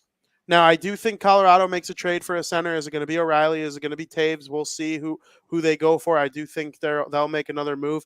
But a team that desperately needs to make a move in the West is the Dallas Stars, because I think if they were to add a depth scorer like Patrick Kane or like Brock Besser or someone along that ilk, and then a defenseman that's available, whether it be Chikrin or Gavrikov or Luke Shen, I think the Stars will be right there with the Avalanche in terms of their ability to compete in a 7-game series, and that's why I have them second. Coming in at third, all from the Central Division, I do have the Winnipeg Jets. The Jets are outstanding, and they've been good all season long. We were wondering when they're going to fall off. They're not. They're not going to. They have a Norris caliber defenseman with Morrissey. They have other good defensemen backing him up. And we know what Scheifele and Pierre-Luc Dubois and Kyle Connor, all these guys can do when healthy. And they have one of the best goaltenders in the NHL with Connor Hellebuck. I do believe if the Olympics were to start tomorrow, Hellebuck would be in prime position to be Team USA's starting netminder. So, that's how highly I think of him. I got them as third in the West. Where we start to veer off a little bit, though, is where I have number 4, the Edmonton Oilers. I actually think very high of the Oilers. They're 6-0-2 in their last 8 games. They've been 6-1-2 in their last 9 games. There's a loss to Montreal, their most recent game, and it's only one of 6 games that McDavid hasn't recorded a point in this season. I think any team that has Leon Draisaitl on it with Connor McDavid is poised for great things. And anybody who says that they're the McDavid Draisaitl and that's it show, those people have no clue what the H they're talking about. They're only one of 5 teams in the league with 420 goal scorers. And talking about Zach Hyman, who's on pace for 100 points. Zach Hyman's on pace for 100 points. And Ryan Nugent-Hopkins, who's been one of the steady two-way players in the NHL for a very long time. I like their defense with Tyson Barrie and drawing a blank, Darnell Nurse, very good. Bouchard, pretty good. They're getting great goaltending from Stuart Skinner, who was an all-star. And that doesn't even count their hottest goaltender as of late. Jack Campbell's been really, really good. And when McDavid and Draisaitl are on top of their game, there's no stopping them. They're great on the power play. They have a historically good power play, and you can't take penalties against them. I do think they will start to build separation as the rest of the season goes along. I see them jumping Seattle, Vegas, and Los Angeles to win this division. It wouldn't stun me one bit. It also wouldn't stun me if all 3 of those teams just kind of keep playing well and they stay exactly where they are. But I would take Edmonton in a 7-game series over all of them. And that leads me to the team that I have in 5th in the Western Conference, and that is the Vegas Golden Knights, who I also think could win a playoff series against anybody. I think all 5 of these teams are very good and could come out of the West if everything goes well for them. But Vegas, they're probably not going to have Mark Stone, but it wouldn't shock me if they make a big trade with that long-term injury reserve cap space that they're going to get from putting Stone on there.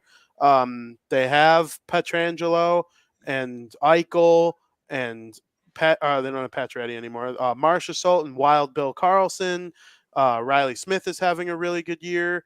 The Golden Knights are solid, and there's no doubt that with Logan Thompson playing the way that he has, one-time member of the New Jersey Devils organization, Logan Thompson, got in a couple games and got absolutely shelled. But now that he's with Vegas, he is just absolutely on fire. And I like what they do there with their team. They run it like a team that wants to win really badly. If they somehow came out of nowhere, because they've come out of nowhere and stolen a bunch of players on the trade market in the past. If they found a way to make cap space work by putting Mark Stone on LTIR and traded for Patrick Kane, it wouldn't be shocking at all. It'd be kind of annoying because, here's Vegas. Mark Stone becomes available with Ottawa. He's going to go to frickin' Vegas. Oh, Max Pacioretty's available from Montreal. He's going to go to frickin' Vegas. Oh, how about Pietrangelo? They're going to sign. Yep, you guessed it, Vegas. Oh, Jack Eichel, that's going to be one of the best players in the league traded in the last 20 years. Vegas. I mean, they're getting kind of annoying, but they run their team the way everyone should want their team to run it, like someone who's trying to.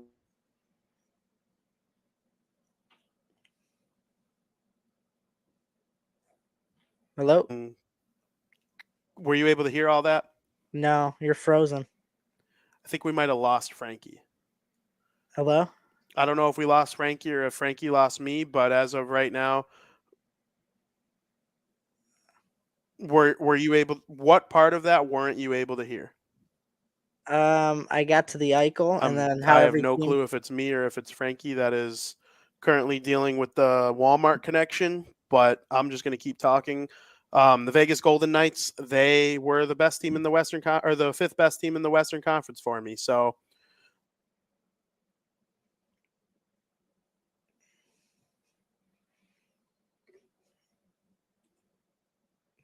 Hello, VP. We lost VP. Um. So yeah, I liked his list so far. I just want to make sure anybody else who's watching could hear me. If you could hear me. Um. Got a little bit of technical difficulties going on right now. Now we got two VPs. get rid of the other one. That was weird. I think it was on your end. I think it was on my end, and it is terrible at letting you know whose fault it is, because you freeze and I keep talking, and that makes me think it's on your end, but then it's on mine. Uh, I don't know. One of us have Walmart connection. Where did I stop? Where did it kill me? I lost track of saying. Well, then I heard you say you're like, well, I'm just gonna talk anyway. But I was trying to talk to you. Oh, Uh, well, I was saying Vegas was the fifth best team, and I think you heard me say, "Oh, Eichel, yeah, I Vegas," and heard that they Eichel was got. the last person I heard. Oh, it was the last person I said, so that's good. Eichel, he goes to Vegas, and they get everyone they want, and it's getting kind of annoying. I'm getting sick and tired of Vegas. So, I'm not sick and tired of them winning. They haven't won anything, but whenever someone becomes available, it's like, oh, Vegas is one of the teams in on them, and the salary cap seemingly doesn't apply to them, even though it does. They're just really smart with it, and they're going to be able to put Stone on LTIR, which will free up that cap space for the rest of the season. So we'll see what comes of that, but they're my fifth team in the Western Conference. Katie says Xfinity Gas been playing games with me all day. Yeah.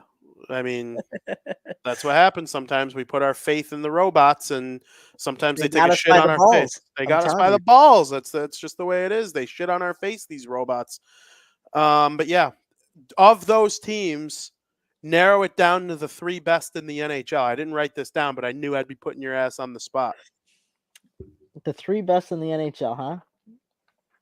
Yeah, I mean, you should have them like right in front of you, like to Yeah. pick from. Um, Bruins, Lightning, Colorado. I would go Lightning. Oh, okay. I don't mean best teams. The Bruins are the best team. They've Yeah, been the best team all season that's my long. order. It's your same order for like most dangerous. Yeah, yeah. Okay. I have those three teams as well, but I'm flipping the order a little bit. I'm going Tampa Bay, Colorado, Boston. Interesting. Yeah. We The only agreed on a reason lot. the only reason I have Tampa Bay above Colorado is because of health. I'm not sure where Colorado's going to be by the end of the season, and Braden Point is back, and Kucherov is back. Stamkos seemingly unstoppable. They have Victor Hedman, Vasilevsky's on a tear. Mm-hmm. So the Lightning, man, the freaking Lightning, They're just one of those teams in the postseason. absolutely. Frank, we're almost done, but we got one more thing we got to get to: the trade. There's big trade rumors. Lots of folks are going to be finding new homes over the next week or two. If I'm an NHL player, I'm going either warm climate or winning team, warm climate or winning team, warm climate or winning team. I don't want to go to Vancouver. I don't want to go to Vancouver. I don't want to go to Vancouver. If all you care about is soaking in the sun, I don't want to go to Edmonton. I don't want to go to Edmonton. It's not summer there till July 1st. It's not summer there till July 1st. Please don't send me to Edmonton. But if I get to go to Edmonton, I get to play on the same power play as Connor McDavid. You don't get to pick and choose. Some things are good, some things are bad, but it's a big week for everyone. Yeah. What are you thinking about going into the trade deadline? Is there any big fish that you're excited to see move, or are there any team needs where you're like, I see this Stanley Cup team needs this really, really bad? Well, I think, Carolina just, in my opinion, maybe needs a little more offense. We talked about how good their defense is, but if you add that goal scorer, I mean, imagine what that would do to you if you just had that extra. Like, is he a fit for Timo Meyer? Is the Carolina Hurricanes a fit for Timo Meyer? I mean, very possible. I mean, that would just boost him tremendously. He goes to one of two teams, in my opinion. Because you said you don't think he's going to the West. No, I don't. So is Carolina a good fit for him? Potentially. They're a wonderful fit for him. I honestly think they're one of two teams he goes to. Who's the other? You know the other. Oh, the Devils? Yeah, I think the Devils. If I was a operator of a betting app right now and I got to come up with the odds, I would put the Devils at 1 and the Hurricanes at 2, and their odd difference would be like less than 10. Yeah, I mean, they could use a more firepower on offense. I mean, defense can only carry you so much of the way, especially in the playoffs. But I mean, you get that goal scorer and add it to already a great team. Man, oh man. Another guy, Chikrin, potentially maybe goes to like Ottawa or something. I mean, they got the salary for it, for sure. It wouldn't prevent them from re-signing DeBrincat. I think like with this up and coming team, maybe I could see him, helping the defense out a little bit with Shabbat and in Ottawa With who? Shabbat potentially in Ottawa. I mean that's a possibility. Another interesting one I thought of too, and because you mentioned this before, maybe O'Reilly goes back to Colorado where it all began. I mean that's a very possibility, huh? That's my prediction. Yeah, I mean that's a very good possibility. I mean, they could use a second line center with experience on the team. I mean, imagine him going to Colorado, playing on the second line center. Oh my god. I mean, that would just help him tremendously, and that would be another reason why I'd fear to play him too, because that would just boost them overall like by miles. Like the point system, if there was a point system, they'd gain like 10 extra points just from adding O'Reilly onto their second line, which I Yeah, think is a very good possibility. I do too. Well, when we get to the trade deadline, last show before trade deadline, whatever like big free agents or whatever big trade chips aren't traded by then, obviously we can't do it for the ones who are traded early, like Horvat and Mhm. Tarasenko. Part of me thinks Meyer's not going to be on that list. I think he's going to be traded well before Yeah, the we did that deadline. last year. You're gonna ask like Yeah, who? Yeah, yep. And you're gonna, well, I'll name a player. You tell we'll me write where it they think down, they right? end up. Yep, we'll write it down and maybe we'll make a game out of it. O'Reilly would be if we were to do that list right now. I'm not going to spoil the whole list, but if O'Reilly was on it right now, I would put Colorado and I would put the Devils for Meyer, but I'm going Carolina's right Carolina. there. I'm going Carolina's Carolina right there. because Carolina needs the offense more than the New Jersey Devils do. They very well might. I think Chikrin goes to the Kings. Oh, That's interesting. my I'm saying like a Ottawa. bold take. You think Ottawa would make a trade like for a guy, I even do. where they are in I the don't know. standings? I know they're not going to be like huge buyers because they're not going to make the playoffs. But I do think there's a potential of him going to Ottawa for some reason. That'd be sick. I think they're going to try and build up their defense. They already got. We see the offense they got. They don't really need anybody on offense. They could build up their defense a little bit, and I think adding Chikrin will definitely help them for the future. And Ottawa's not dead. They got a foot in the grave, but they're not dead. They're 26, 24, and 3 with 55 points, and they're 7 points behind Washington for the final wild card spot with 3 games in hand on them. I They have mean, 4 games in hand on the Islanders and Panthers, and they've played one more than Buffalo and Detroit. I would have never thought Horvat went to the Islanders, right? Yeah. That's kind of like the same thing. I don't know. I don't know. We'll see.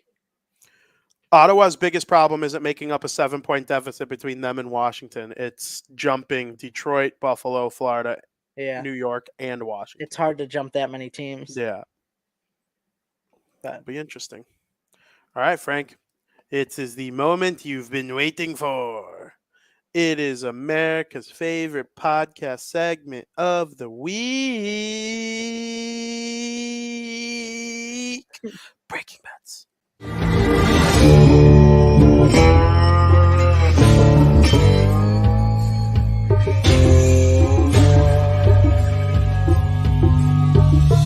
Where's my money, bitch?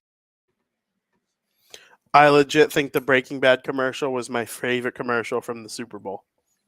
So funny. I think I would have Like liked it more seven! if I knew the story and the characters. And Yeah, you would. But, I'll get there. oh, yeah. You never thought I'd get this far with Thrones either. We're already into season 6. Hell yeah. Um. Hell yeah. So 2 weeks ago, on this show, I was sitting at 40%. Then last week, we won. Like 2 weeks ago, then We won 3 out of 4, which brought our total last week to about 44%, I think. And then last week's breaking bets that I gave out, we swept the board. We went 4 for 4. We jumped from 44% to 54.5%, back over 500. Absolutely killing it. Can't believe we went 4 for 4 last week, but that was sensational. Back over 54%. Let's keep it hot. I'm debating 3 or 4 picks this week. I got 4 picks written down. I don't know if I want to say one of them, so I don't know. But we're going to start off with the first one is the Colorado Avalanche at the Minnesota Wild. I think there's tremendous value here with the Colorado Avalanche, plus 110. Minnesota has struggled at home lately. I think they've lost 2 of their last 3 at home. Colorado's been improving lately. I think the only reason Colorado's dogs, because obviously they're on the road. They haven't been that great this season, but I think this is a great spot to get them at plus money. You don't know if they start improving tremendously. I don't know how many more times you'll be able to get them at plus money this year because they're a threat. They're coming. So I think Avalanche money line plus 110. I think there's very good value for the Colorado Avalanche. Number 2, college basketball. Number 1 in the world, or number 1 in the country, I should say. Alabama taking on number 10 Tennessee. Blockbuster college matchup. Potential preview for March Madness. These two teams may come face to face with each other. I'm loving Tennessee at home. Minus 159 on the money line to take down number 1 Alabama. Alabama's on fire. They've won 4 in a row. Tennessee's been struggling. They've lost 3 out of the last 4, including they lost their last home game to this team right here, Mizzou, by 1 point. I don't see them losing 2 in a row at home. They're 11-2 overall on the year at home. I mean, it seems like a great spot. They've been preparing for number 1 Alabama. They want to beat them for their pride. They know deep down how much it would mean to them to take down the number 1 team in the country. Great spot to do it after losing a heartbreaker by 1 to Mizzou. Money line, Tennessee money line minus 159. I love it. Even if you got to risk it a little more extra juice because of the little inflated line. I love it. So Tennessee money line. Third pick is, and maybe the final pick is and is an NBA game. Miami Heat are facing the Brooklyn Nets. The Nets had a fire sale within the past couple of weeks. They got rid of Kevin Durant, Kyrie Irving. That team has seen better days. They did get some interesting picks in return, though. I still don't hate their team, and the Heat are dealing with a lot of injuries still. I said that last week. They are still dealing with a lot of injuries as well, unless that was a couple weeks ago. But because of all the injuries they're facing and the uncertainty of who will play and who will not play, and they're on the road, I think there's some good home value in taking the Nets money line at minus 108. I like their team. It's not as good as it was, but I still like their team. They got the talent. I think some of the other guys who didn't get enough playing time because they were shadowed by Durant and Kyrie Irving, I do think that they will potentially, we'll see their greater potential come out here. I like the Nets money line at minus 108. And I just want to mention this. I'm not making a pick on this game. The Blackhawks are playing the Maple Leafs.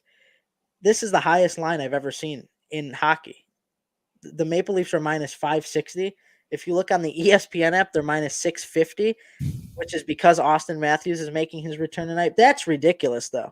If anything, it's not a pick of mine, but if anything, you got to either throw a little something on the Hawks, even if you think they're going to lose, just because it's outrageous. They're plus 400, which is just unbelievable.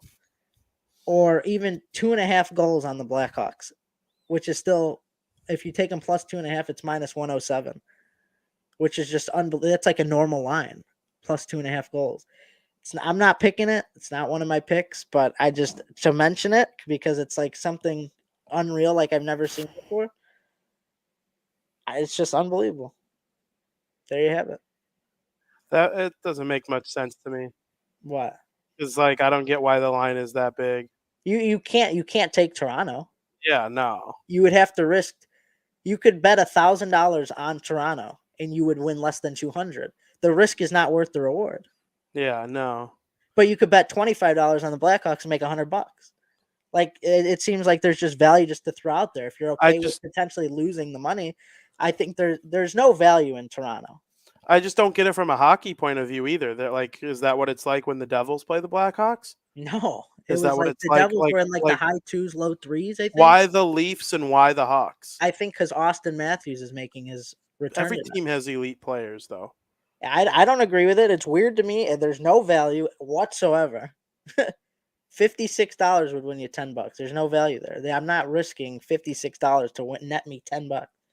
There's just no value there. That's wild to me. Because And like watch the Hawks will win, and I'll be like, that'd be unbelievable.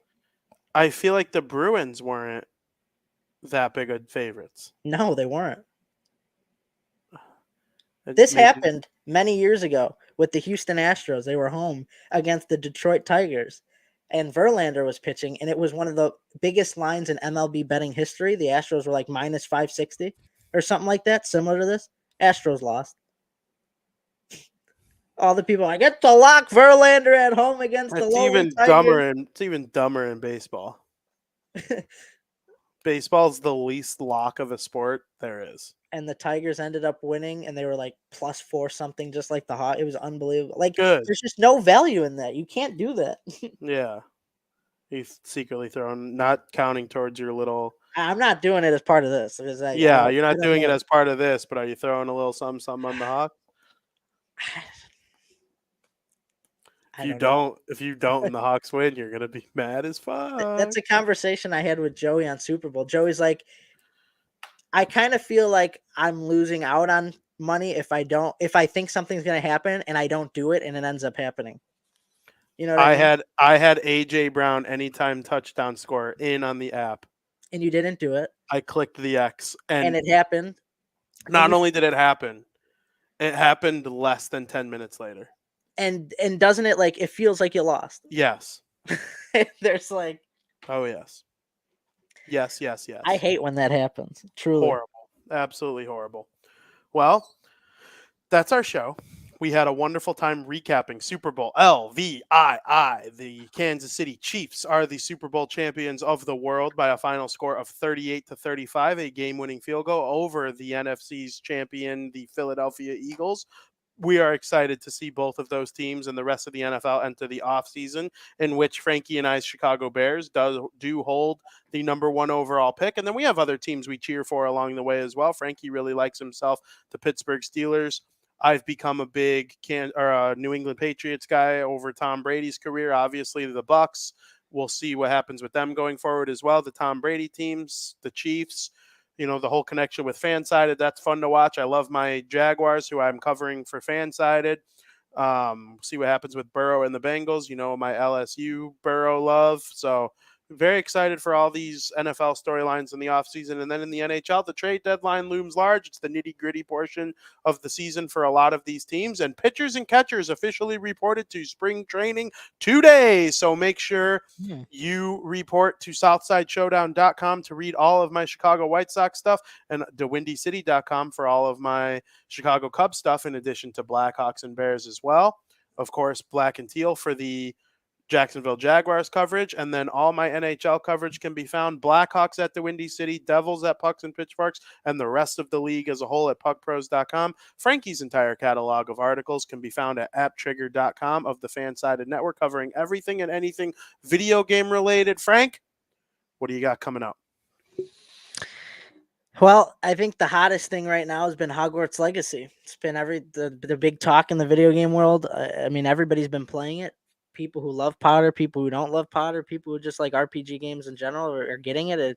It's phenomenal the amount of positive support this game has gotten. Like, I don't think they would expect it. It was the number 1 single player game streamed on Twitch in Twitch history, which people have to think about that because they're like, what about Elden Ring? Well, no, Elden Ring had multiplayer in it. It doesn't count. It's like single player only. That, to me, that's unbelievable. People are loving it. A lot of content on Hogwarts Legacy I've been putting out. I think I've written 5 guides for the game for it already. So if you want to read all that. Other than that, anything else? I mean, I wrote about the Mario baseball game. I told you about that last week. That came out. You can read that. Just a lot of different things right now. So if you want to go read any articles on video games, go to apptrigger.com to find all my content. Very good. Looking forward to it. Tomorrow on Crosstown Crosstalk, we will be getting the Major League Baseball season officially underway as Major League Baseball's pitchers and catchers have recorded. A lot of hitters showing up early too, and the World Baseball Classic coming up here in a couple weeks. So we're going to be keeping an eye on Team USA and all the other popular teams in the baseball community. So I hope everybody tunes into that as well. Starts tomorrow, 2 p.m. Central.